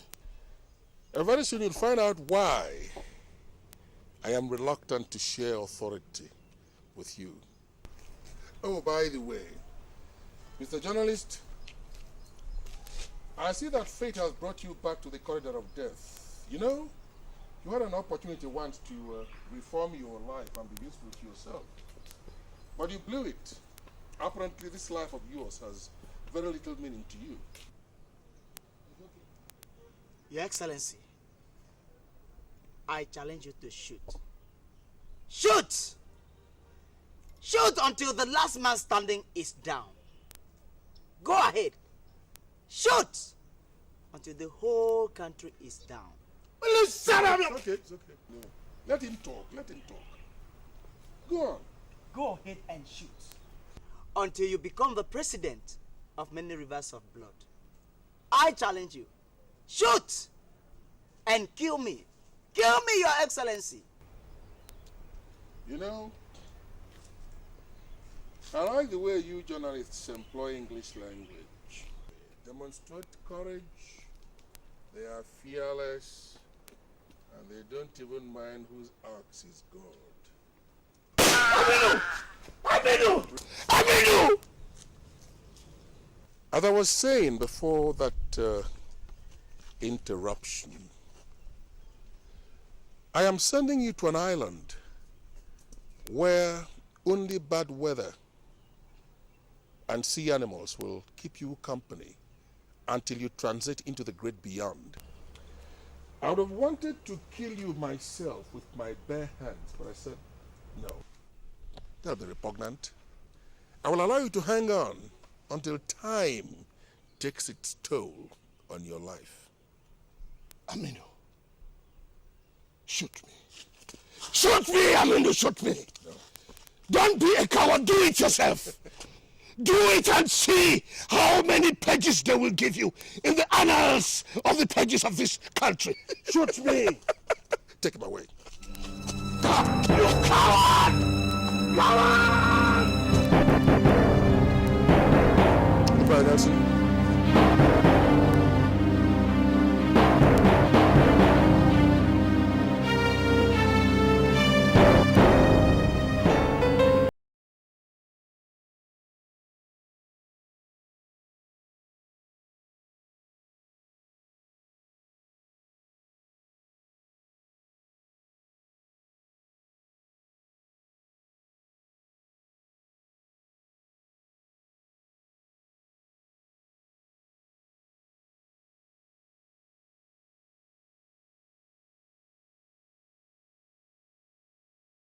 Don't you know that here is for His Excellency? So what's your problem? Stop that! I say shut up your mouth! Can't you see we are busy? Shut up your mouth! Sambo, why are you disturbing my...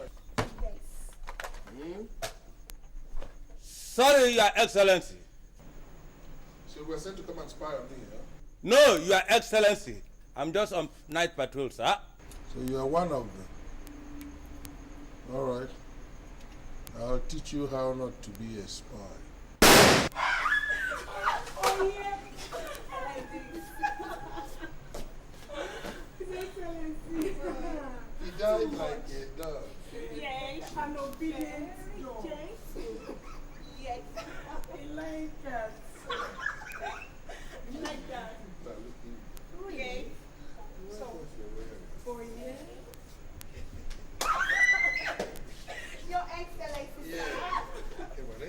Yeah, thanks very much. Very Jenny, who gave you the message? And how are we sure? They wrote it and posted it on the door. Just last week, they went and shattered his house. Now, they've taken him away. What is all this? I have come to take over from where he stopped. Jenny, can you do that? You wait and see. I will advise you on the contrary. Amino has not seen the power of a woman who has lost everything. I have lost my first son, and now my husband. Jenny, just let me make arrangement and repair your broken house. Then after that, we sit down and decide whether to continue with Operation Save the Nation or not. You watch and see what I'm going to do to Amino. I will make foreign contacts, and we are going to systematically jack him away from that power. But Jenny, don't forget, I am a lawyer. I do have my contacts. Auntie, take it easy.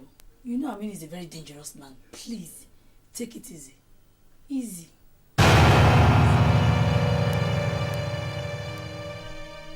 Just look at this.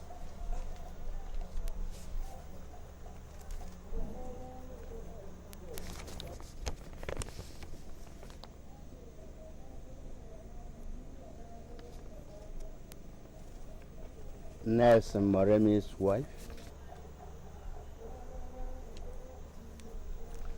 She has decided to start her own trouble. Yes. We shouldn't take her serious. But you see, it is natural for a woman to demand for the release of her husband. She can't do anything. Yes, I know. But what gave her the effrontery to write me such a letter? No woman has ever written me such an insult before. Yes. She is a toothless bulldog. Ignore her. But better still, why don't we call her and make her an offer? An offer? Do you think that is what I should do? Yes. With an offer, we can silence her. And bring her over to our side? Exactly. Yes. I think you're right, you know. I think you're right. After all, she's a woman.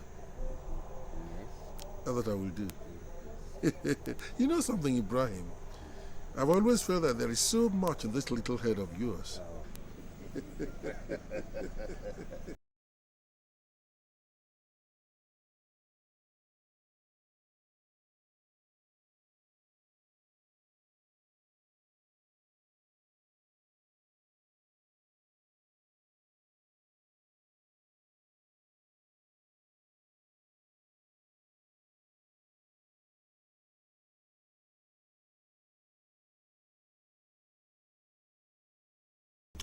How do you do? I'm fine. You're looking gorgeous in this outfit. Thank you. Welcome. Your Excellency, did you listen to the last night broadcast? No, I was busy at the club playing billiards. Who made the broadcast? Nelson's wife. That woman again. She spoke at length. What did she say? She managed to convince all the workers in the Ministry of Women Affairs to go on sympathy strike. Whose sympathy? Well, on her sympathy, she was crying on telling the whole world how you killed her son and now her husband. Last night, even the women in top government offices had a demonstration. Some video shots? Yes, before our men could go there to scatter them. They had taken some video shots of the last parade and left. All right. Pursue her to wherever she may be hiding. Drag her down here. Then go on national television and make a broadcast. Tell all the women in the Ministry of Women Affairs that any of them that fails to report for work tomorrow is retrenched. Yes, sir. Can I take a seat?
So who do we have here? Good afternoon, Mrs. Moremi. Welcome, madam. Look around and see if you can make yourself comfortable. Let my people go. Let the conscience of the people go. I see you have inherited your husband's madness, but I'm not surprised. Would you please say why you brought me here and let me go? All right, I'll tell you. Have you ever worked in any ministry before?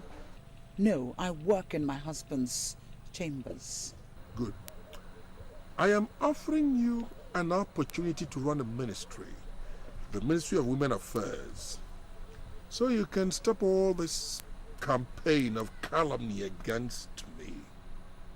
Will you do that? I will not. Why?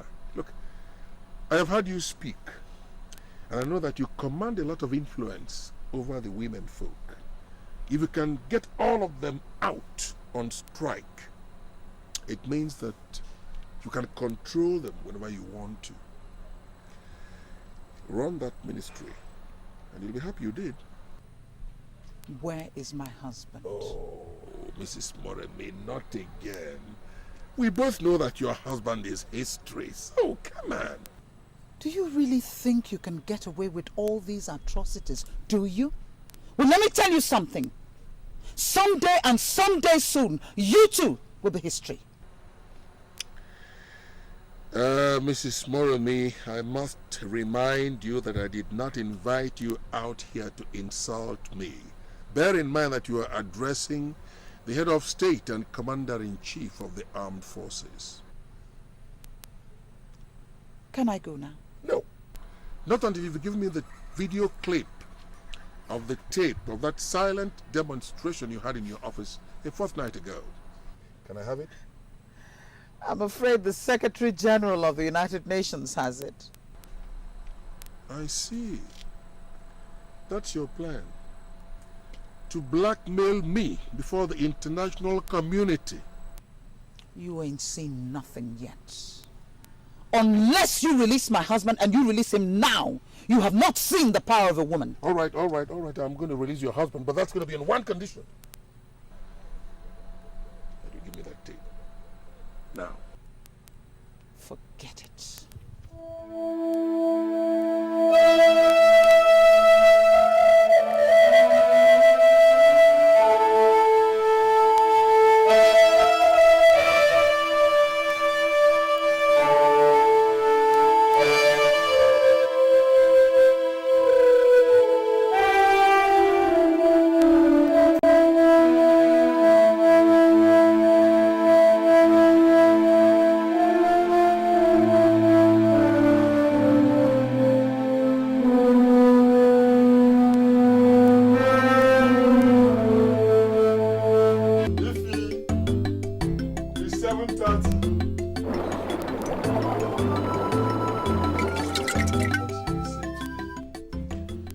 Fellow citizens, it is with utmost pleasure that I address you this evening for the first time this month. As you all know, 2 years ago, the previous administration raised salaries by 15%. What is all this, eh? This created plenty of economic problems for the country. It is not my wish to continue to punish the people of this country by saddling them with an IMF loan. I have therefore decided that all civil servants, senior civil servants, must have their salaries cut by 20%. What are we still doing in this country? What? How do you mean? I mean, I'm beginning to prefer Europe to this place. Don't be too fast. If we all leave this country, who is going to stay back and fix it? Huh? We are all going to stay back and fight this fight. This country belongs to all of us. He has done his worst. I mean, it's...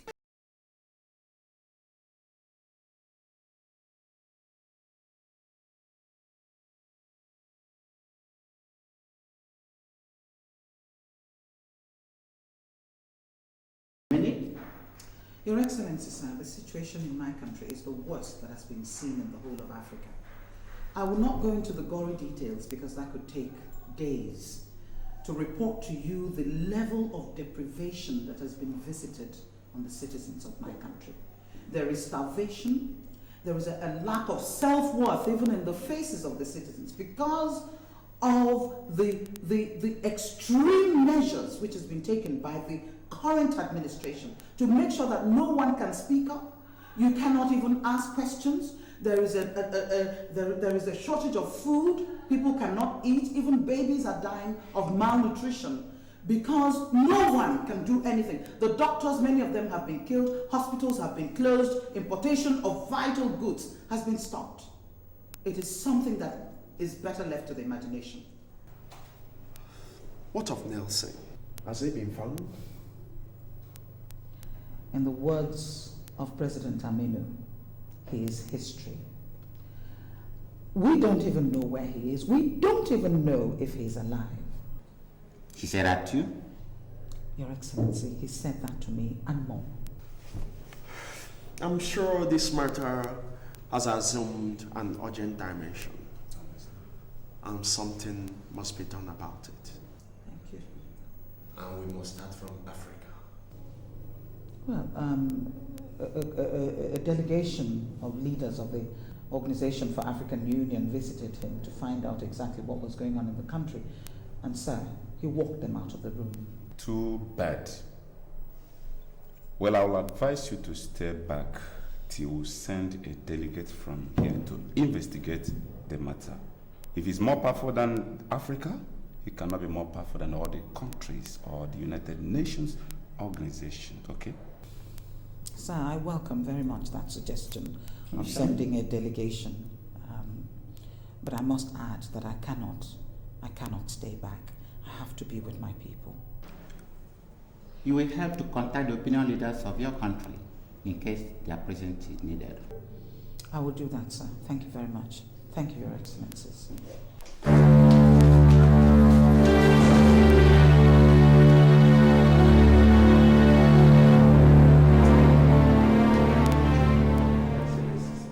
I asked you to get me 10 billion naira. Why haven't you provided the money? Any problem? Yes, Your Excellency. What is the problem? The way we sign out money from the country's treasury recently is so amazing. You will run dry the coffers. I mean, shut up! We're expecting international visitors and they must be comfortable. Now go and provide that money. To the tune of 10 billion naira? Yes! I am the commander-in-chief and you are the governor of the central bank. What I say is what you do, and what you do is what I say. Is that clear? Now go and get the money. I'm sorry, I cannot do this, Your Excellency. I see. You can go now. Thank you, Your Excellency.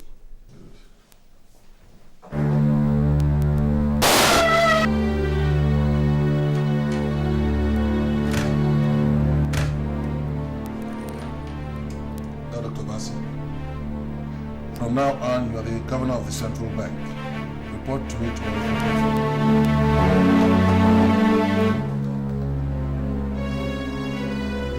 Again, get too serious to come and clear the mess in my office.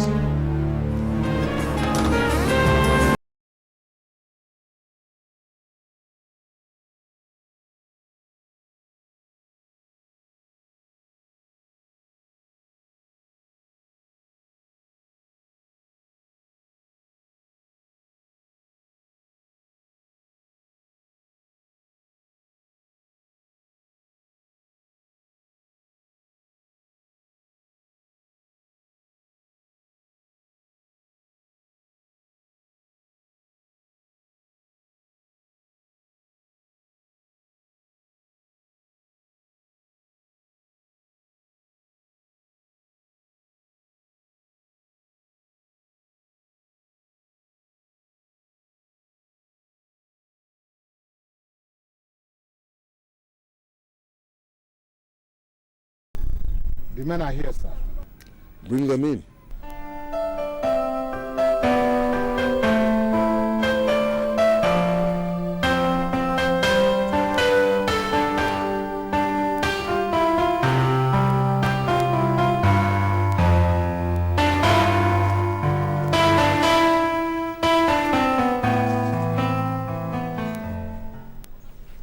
Thank you, Your Excellency. Welcome, gentlemen of the international diplomatic community. I like the way you bowed when you were coming in. Did we bow? You did. I told you in my telephone conversation with you that people bow before me, especially white people who come from abroad. I am the strongest and the greatest leader in Africa, so you must bow before me. Please sit down. Sit on my cane chairs. Thank you. These are aspects of African hospitality which I think you must enjoy. Yes. So what can I do for you? Your Excellency, as you know, we are delegates from the United Nations organization, and we have come to mediate between you and some sections of your country. We understand that your country is experiencing some political crisis. How come people are missing on a daily basis? And almost all the people that are missing are top government officials. Shut up! You came here misinformed. What do you know about my country? You're telling me what obtains here in my country? You must be out of your mind. How about the cases of riots, industrial sections and all? What is the problem with you people who come from outside this country? You come here misinformed. Are you the person to tell me what is happening in my own country? I am the head of state, the commander-in-chief of the armed forces. If anything is happening in my country, I should be the first to know, not two of you who come from outside the country. Why don't we talk about more important things, like economics? Look, how many barrels of oil are you going to buy from my country? What quantity of ammunition will I buy from your country? That's a better issue, don't you think so? Sir, I'm sorry to say this. We are here on peacekeeping mission and not oil business. I see. Peacekeeping mission. Yes, sir. That's good. Ken. Sir. These two young men are here on peacekeeping mission, and they are my special guests. Take them to the presidential villa and entertain them.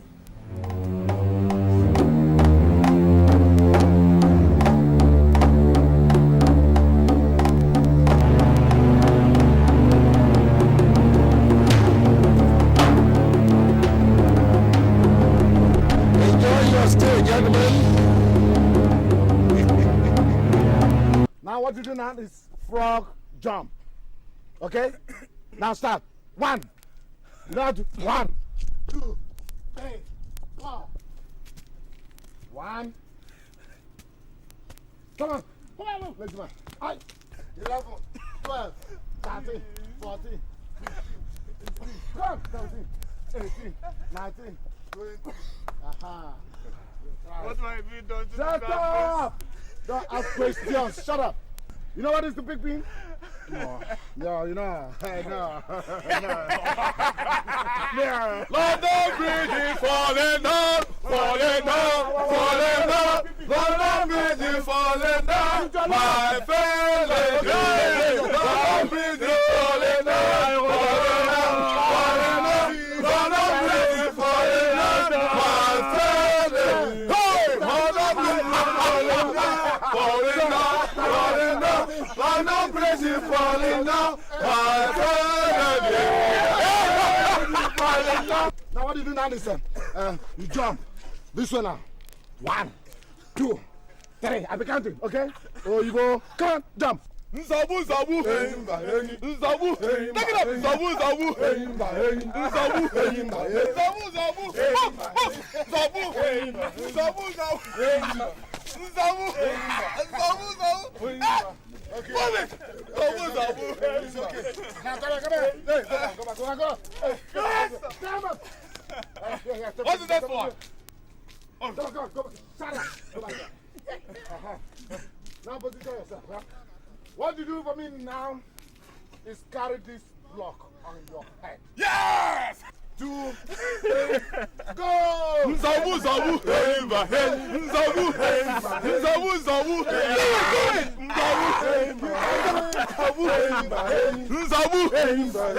Zabu, you do it! Nzabu, Nzabu, Zabu, carry, Nzabu, Nzabu, Zabu, take it up, Nzabu, Nzabu, Zabu,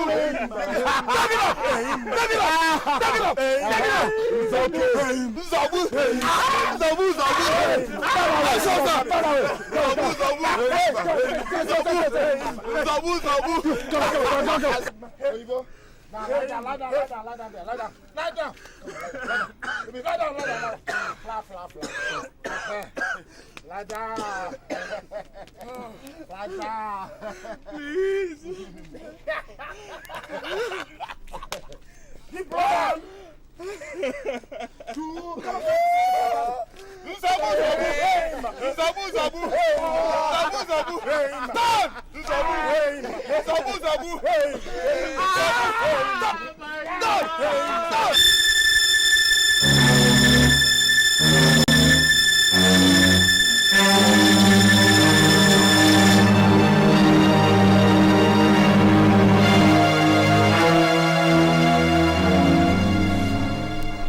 Your Excellency, that is the man.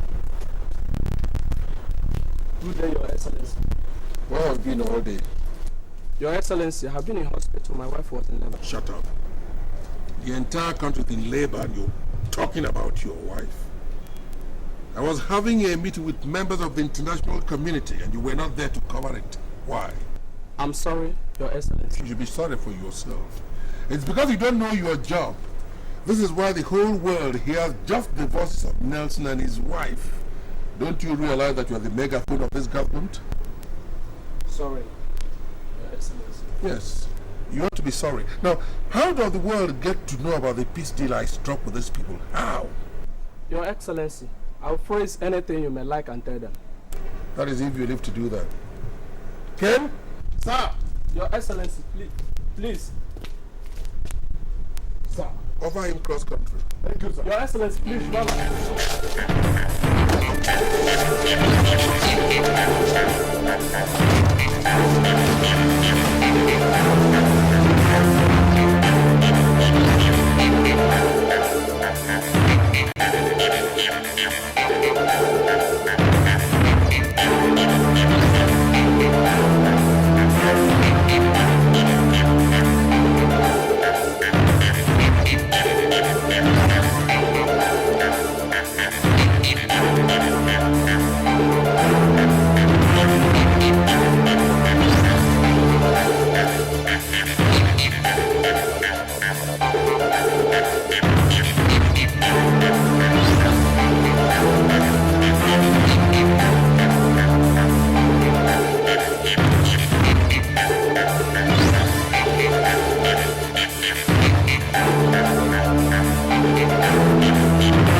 Is very wicked.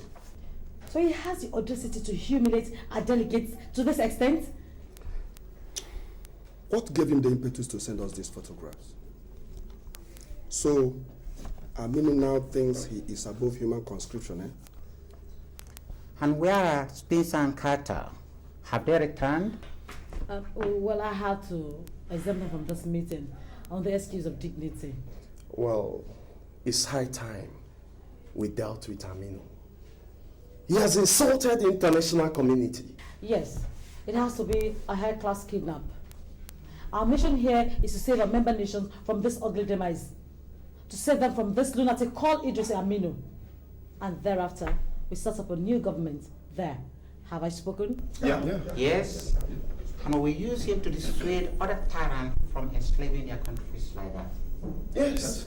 And also to stop military rule in the whole of Africa. Yes. And I suggest some of us blacks go on a second mission. I think so. Cliff, you're right. Let us go as though for reconciliation and then see what his reaction will look like. Good. To be very suicidal. I'm very suicidal, I know, but just leave the rest for me, then we'll know how to go about it. That's okay. It's okay. That's okay.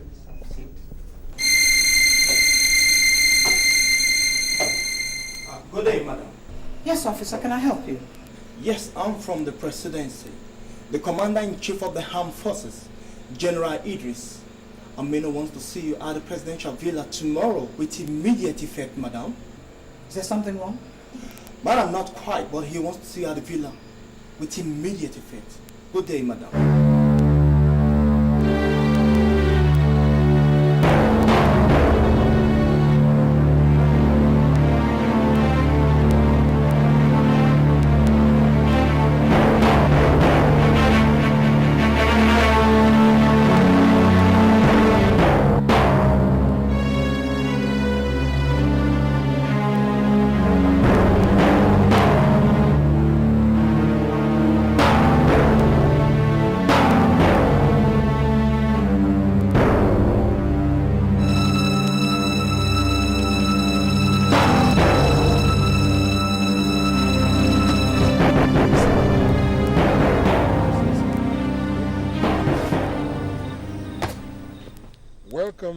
from the United Nations, Mrs. Moremi.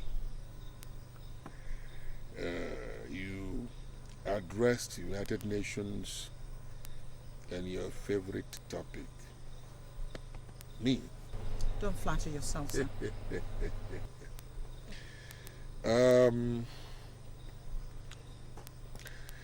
don't know why you embarked on this campaign of vilification and calumny, but you seem to be making a meal of it and enjoying it thoroughly. I warned you the last time I spoke with you that I don't like people exposing me to ridicule before the international community. And yet, you insist on that. There are very few people who can make a clear distinction between courage and foolhardiness. And you're not one of those people. Mrs. Moremi, what really is your problem? I used to advise my husband against fighting your government. Now I know better. Sir, I stand on the side of truth and justice. And I've never hidden my opposition. You see, you've done just about the worst that anyone could do to a woman. You've killed my first son. You've taken away my husband, and I'm not sure you have not killed him yet. I will fight you. I will fight you with everything I've got. And I will not apologize. I stand by the dictates of my conscience. You can do whatever you want. You're my friend's wife. You're perhaps the only person who can stand in front of me and employ such intense vituperative language and get away with it. Just you. You see, Mrs. Moremi, you're a very brilliant woman, and I respect you for that. I also believe that you ought to know that impulse and reason are incompatible. I'm a very patient man, a very understanding man, but I believe that you're pushing your luck, and I want to warn you against it. You are cashing in on the relationship between your husband and me. And I think you're driving it too far, Mrs. Moremi. At worst, you are jeopardizing that relationship, and I think you should retrace your footsteps in the interest of both families. Or what? You'll kill me? I'm a very understanding person, and because of my magnanimity, I am giving you all of 2 weeks to not just recant your campaign of calumny against me, but to address a press conference and take back all what you had said against my administration. I think you know that I would not go back on my opposition. You can do whatever you want. Again, I stand by the truth. I stand by justice for the masses of this country. Now, if you're quite done with me, I would like to take my leave. Let me emphasize that I respect you a lot for adhering strictly to the dates of your conscience. You can go now. Right. I just hope that that glistening conscience of yours does not let you down.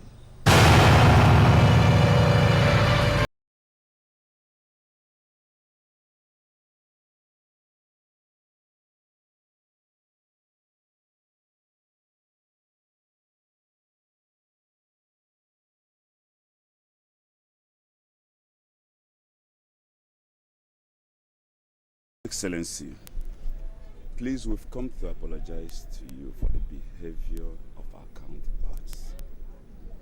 We were told of how they came to you and wagged their tongues on you.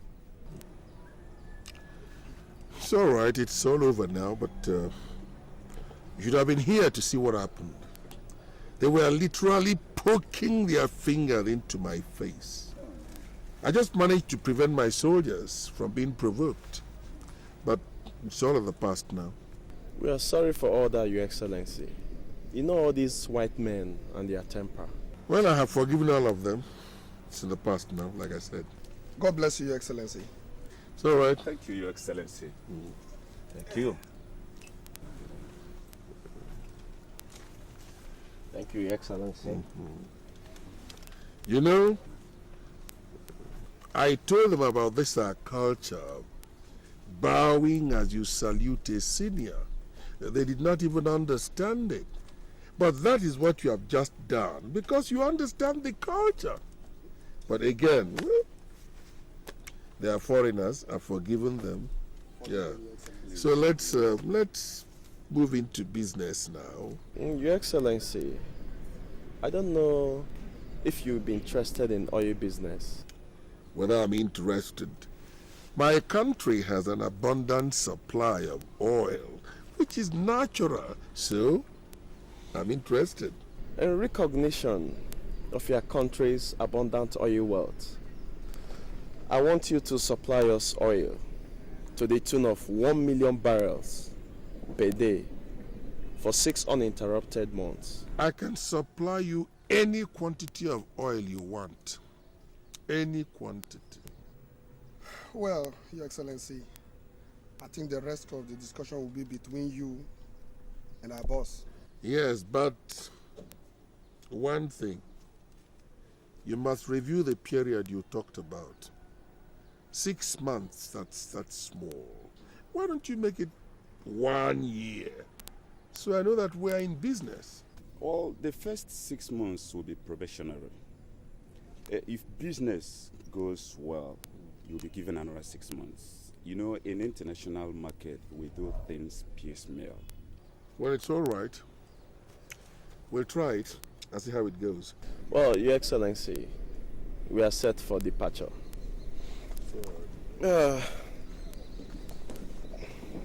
What is that? No, just perfume.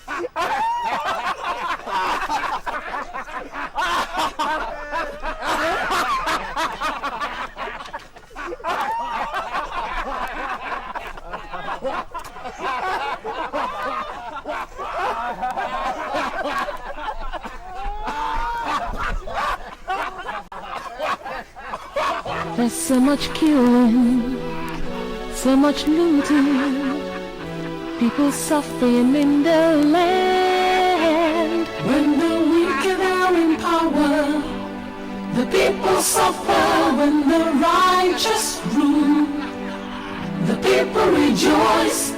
We don't want oppression destroying the nation. Save us from the tyrants, save us from oppression. Lord, save the nation. Save us from the tyrants, save us from oppression. Lord, save the nation. When the wicked are in power. Fellow citizens, it is with utmost pleasure that I announce to you the formation of a new interim government by the United Nations member countries.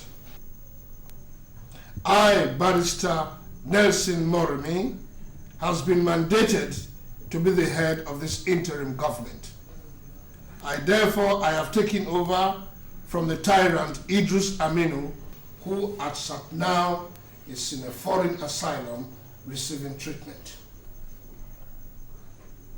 All military personnel of the Federation are hereby advised to report to their military barracks with immediate effect. We advise that all citizens of this country should go about their lawful businesses as their safety is assured. Long live the Federation and long live lovers of peace. Thank you.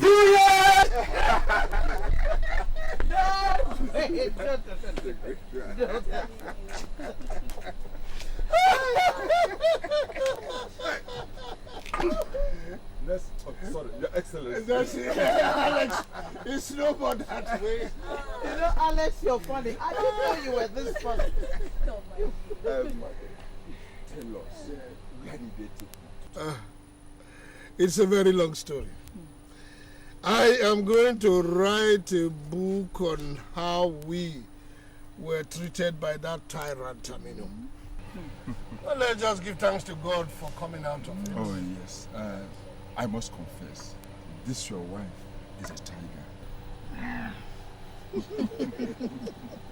Yes, I know. I heard all she did to secure my release. And the release of this country from enslavement. Alex, get ready. For what, Your Excellency? Minister for Youth, Sports and Culture. Jesus, brother. Congratulations. The First Lady. You deserve it. Your Excellency, I'm so grateful. Thank you. You're welcome. You deserve it. Wonderful. I am happy you are here because I have made arrangement with a reverend gentleman to come and sanctify the whole presidential villa. There he comes.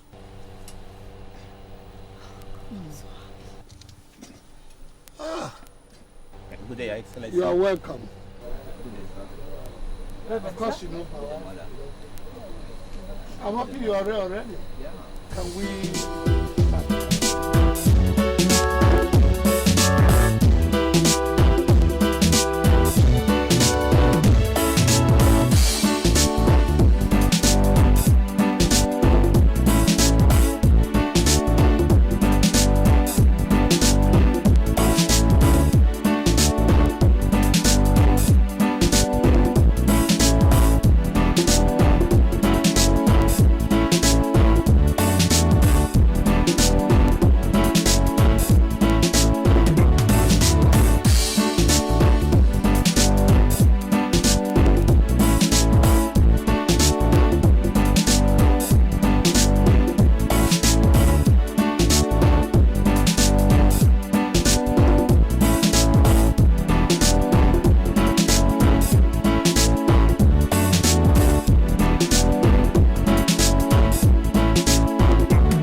Sorry, Your Excellency. I'm set. For the Kakawa State project? Yep. So how many days are you spending? That's about 2 days. I have 6 projects to commission. And I think the governor's wife is having a birthday, so I have to attend that one as well. Is your convoy set? 2 cars. I don't need all that wah, wah, wah. I guess I have to get used to the noise. And they'll take care of the protocol over at Kakawa and... God go with you. And when you get there, yes, make sure you let me know you've arrived. I will. Okay. I'll call you. Okay? All right. As soon as you get there, tell me you've arrived. I'll call you. Bye-bye.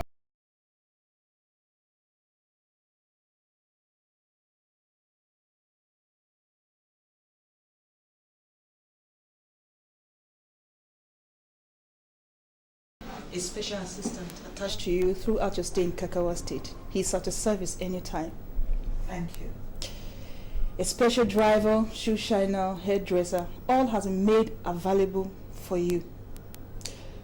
Frank is more like an ADC, you know. Good day, Your Excellency. Good day, Frank. Thank you. Frank, you can leave us for now. Thank you, ma'am. Do you think all this is necessary?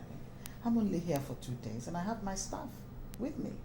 I will do everything to make your stay in Kakawa State indelible in your mind.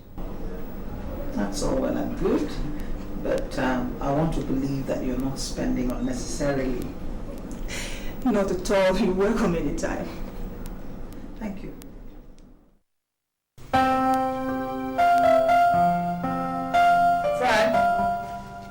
Yes, Your Excellency. Good morning, Your Good Excellency. morning. Will you please take this briefcase to the car? I'm sure your madam is waiting. Will you pick up the phone, please? I'm sure that's your madam.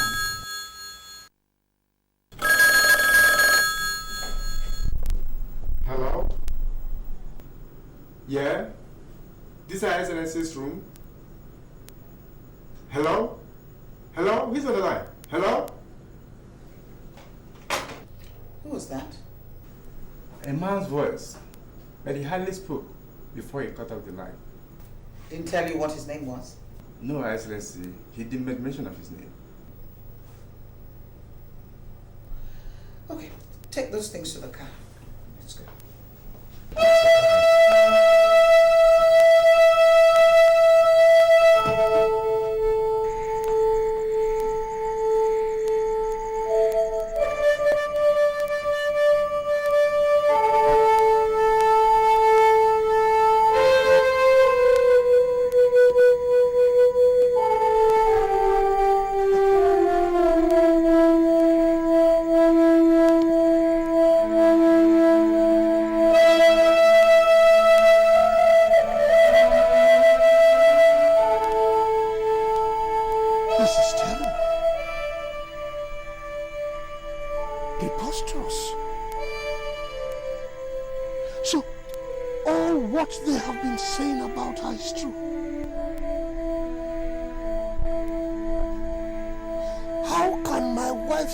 She's been going about the whole world fighting my cause,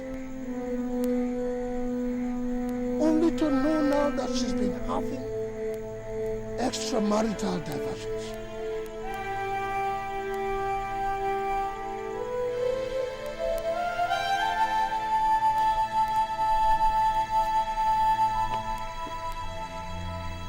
What am I, President?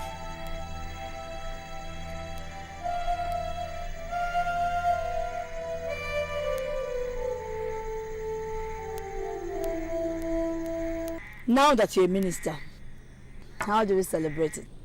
By drinking this beer quietly and happily so it doesn't go the wrong way. Have you taken a second look at my wardrobe lately? Why must I look at your wardrobe more than once? I'm the first lady of Minister of Youth, Sport and Culture, and I deserve some dignity, don't I? Oh, of course you do. So what do I do? I would like to have my next baby in New York. A new apartment, a new car, a new house. Wife for me. Yes, a new wife for me.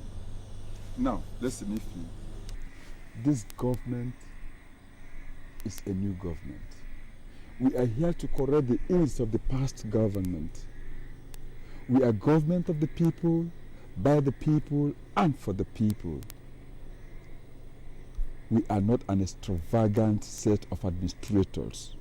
So, for now, you must make do with what you have. But not at my own expenses. Toast for the First Lady, Federal Minister of Youth, Sports and Culture.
Hi, honey. What's the matter with you?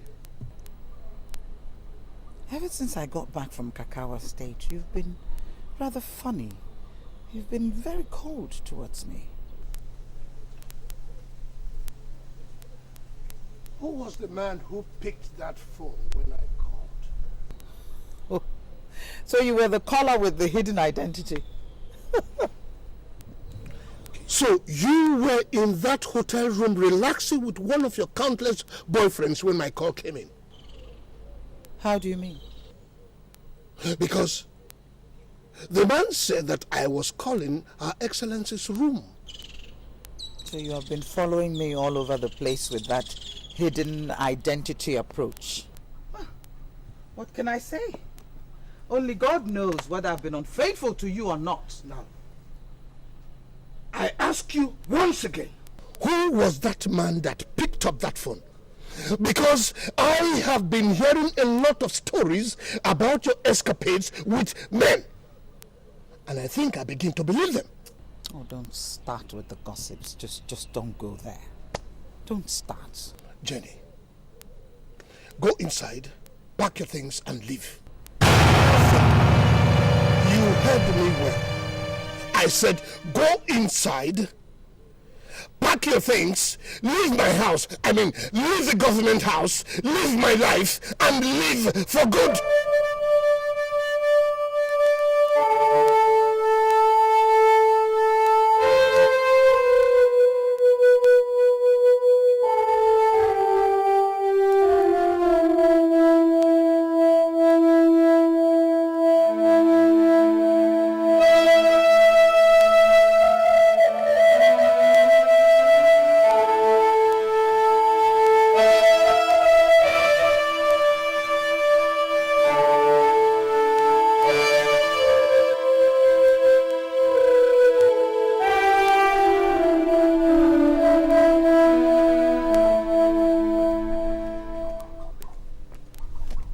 Where are your bags?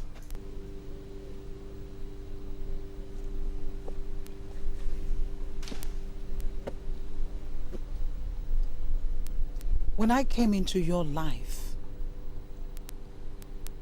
in the days of your early beginnings, humble beginnings, I came with nothing. And now that I must leave, I leave with nothing. But I leave you this. Whatever a man sows, that he shall reap. You more than anybody else should know that. If all I've come into your life to do is to share your troubles and the hard times, well, I accept that as my fate. Jenny, I asked you a simple question. Who was the man that picked up that phone? Let me see. He was one of my numerous boyfriends that tried to kill you, for which I cried out to the international community and they came to our rescue.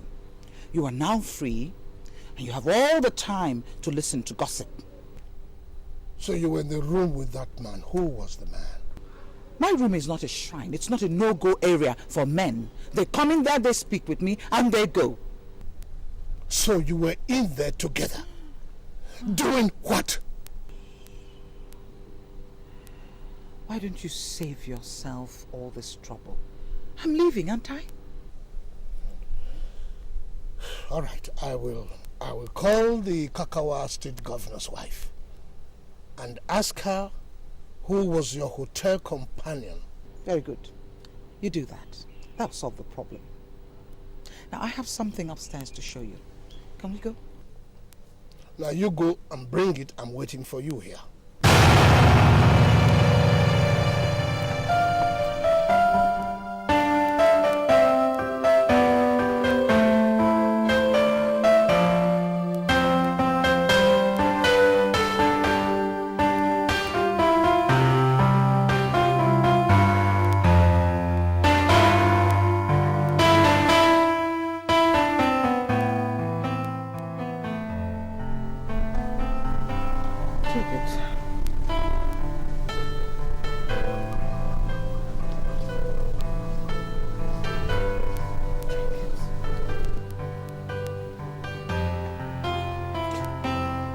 Go and give it to the pastor who wedded us. Pastor didn't give it to me, you did. So take it.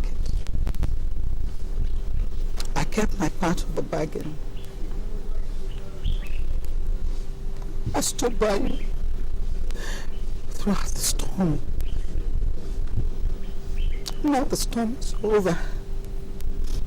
Take your room so you can go and get some rest. I think I deserve it.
Typifies the average African military tyrant, despot.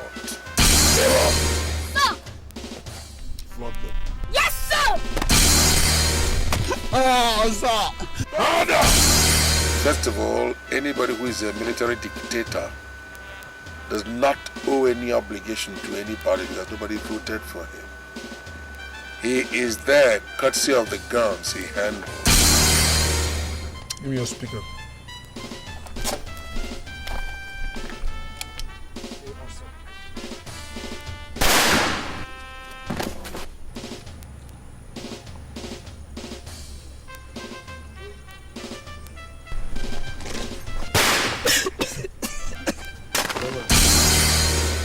His access to implements of coercion puts him in authority.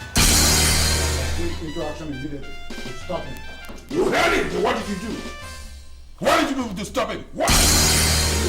I'm going to give both of you $1 million. I know that. Yes, you can. So Amin is an archetypal military despot. Fire!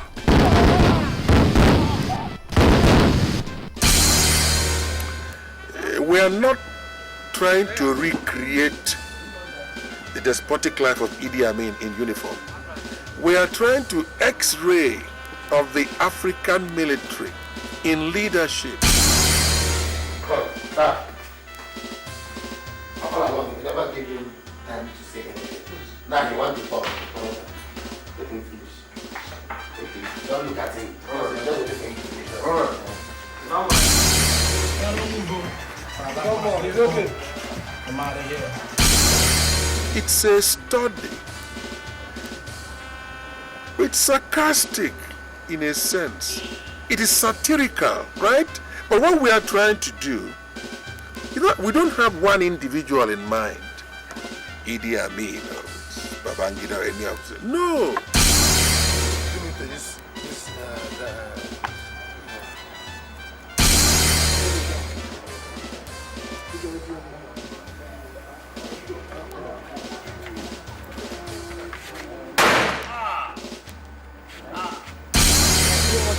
I think this movie will be a great movie when it comes out, you know, because the story is unique and very interesting, you know, what happened in olden days in Africa, the way people suffered and how things happen in Africa, you know. Bros, I want to try to act a film. Right now, I'm at the act. You know what act film? I know myself, please. I don't have time. Hey, Joe. I don't know what happened. As I down on the quarter. If you point now, for the next 30 minutes, you can't see anything.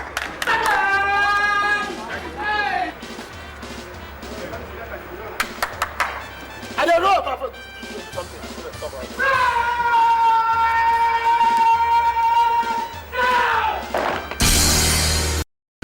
I think the job is too hectic because going by that kind of a film, you have to be very, very careful and know the kind of things and locations and kind of, especially props, with care and the whole materials that was used then. You're not going to contradict between the modern and the old. Quiet! Action!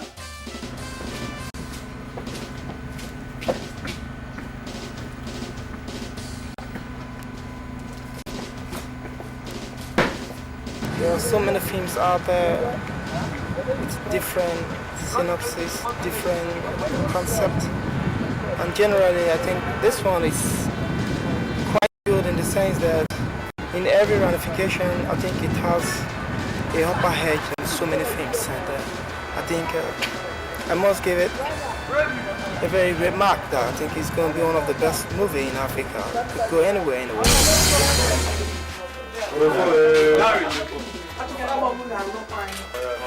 Go inside that box. Because of the number of problems and the easy way we've been able to settle them, that this movie is going to be a breakthrough. Everything that's it's going to be a problem that's associated with this film has been taken care of during this production. So it's just going to be good news at the end of the day when it gets into the market. Something that we'll all see and be happy that we were part of this journey. Look, if you narrow down the scope of your philosophy, maybe I can follow what you are saying. Can you do that?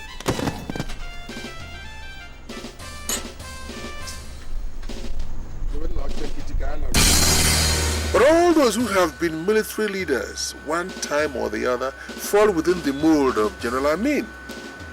We had Mobutu Sese Seko and so many other people in Africa. We're like that. Then, of course, you'll find the lawyer who is trying to be corrective in antagonizing the tyrant. I'm sure this is the very last time we are likely to meet this way because I've had enough of your nuisance value. Hey, which other member of our family will go next? Who knows what's going to happen because you're fighting and Don't just worry about it. After all, women have always abandoned their husbands when the going gets tough. Women run away from their husbands when the going gets tough. Women know how to fight, that's it. They know where to fight and they know when to kick. You are the director, you should see it that way from our own But point if I try to convince her and tell her, or let her understand from my own point of view, it could work out. Because she didn't allow me to say anything. No, you have said it so many times. Mandela, can you follow me? So many people fit into that mold. They will think about the woman who is married to that lawyer, who picks up the struggle after the husband has been incarcerated or put away. She could be Mandela's wife. She could be the wife of any other dynamic revolutionary. She's a very interesting character. Very strong. Very persuasive, determined. Because she fights with everything she's got. And she's ready to even sacrifice her life for her husband, her children, and the nation to which she belongs. It's a character that I admire. I liked it when I read the script. I thought, yes, I could play this character. African women are very strong, and this is a good depiction of what an African woman would do in a time of crisis. She's a homemaker, but when she's called upon, she can be a leader and she can be a freedom fighter. Quiet.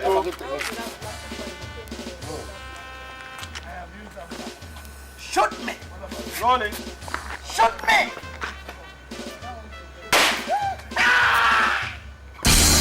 What is it?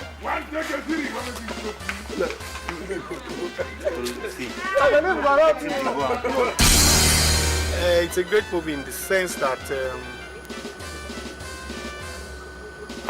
We are combining two stories, one from the beginning, two, the end of the story.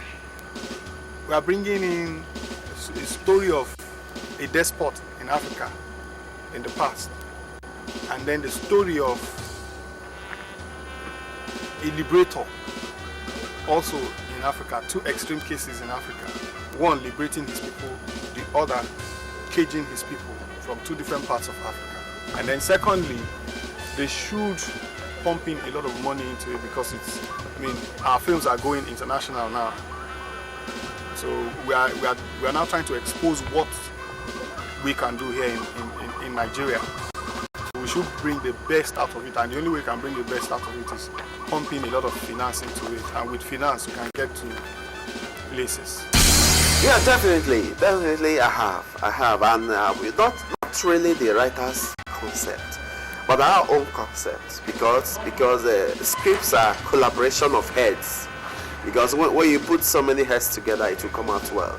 So that's what we have done. The writer have written his own, but we the crew, I as the production manager and the director and the AD have put our heads together to make it more better.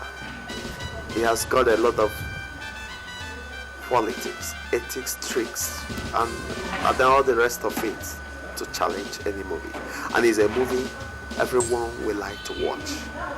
It's a movie that if it enters the market, no movie is going to match it. I tell you that.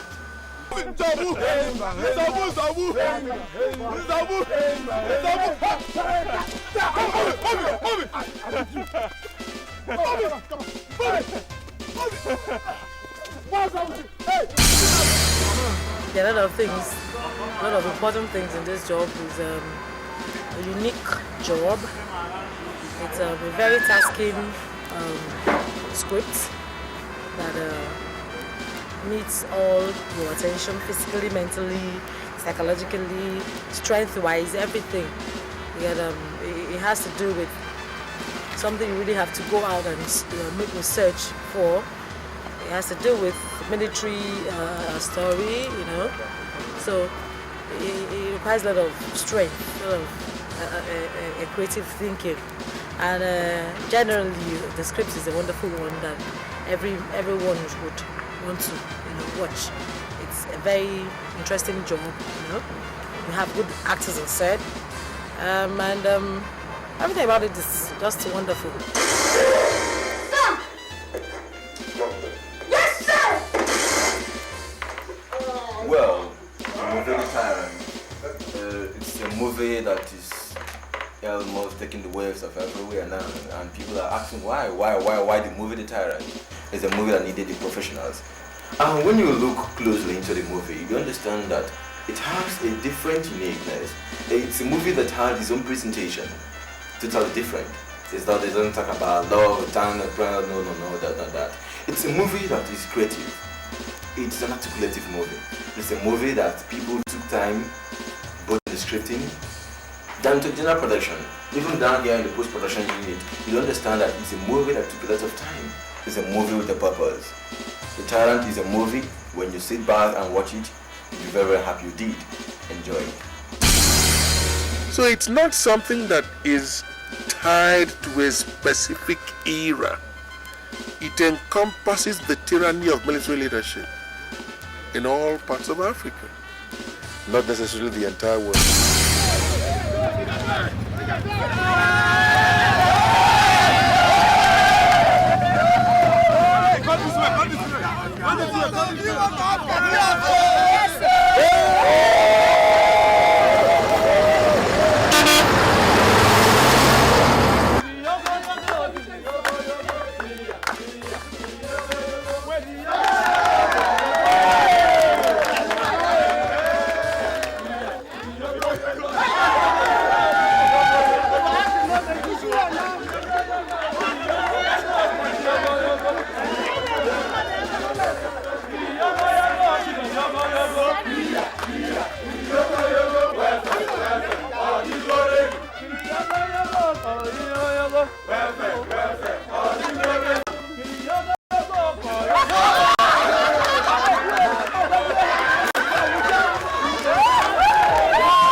scatter.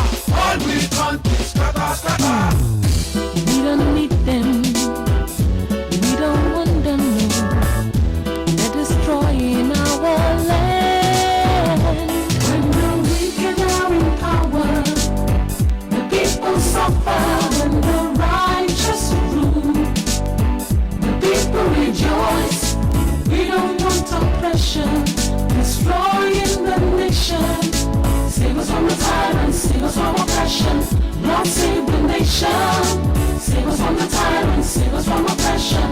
Lord, save the nation.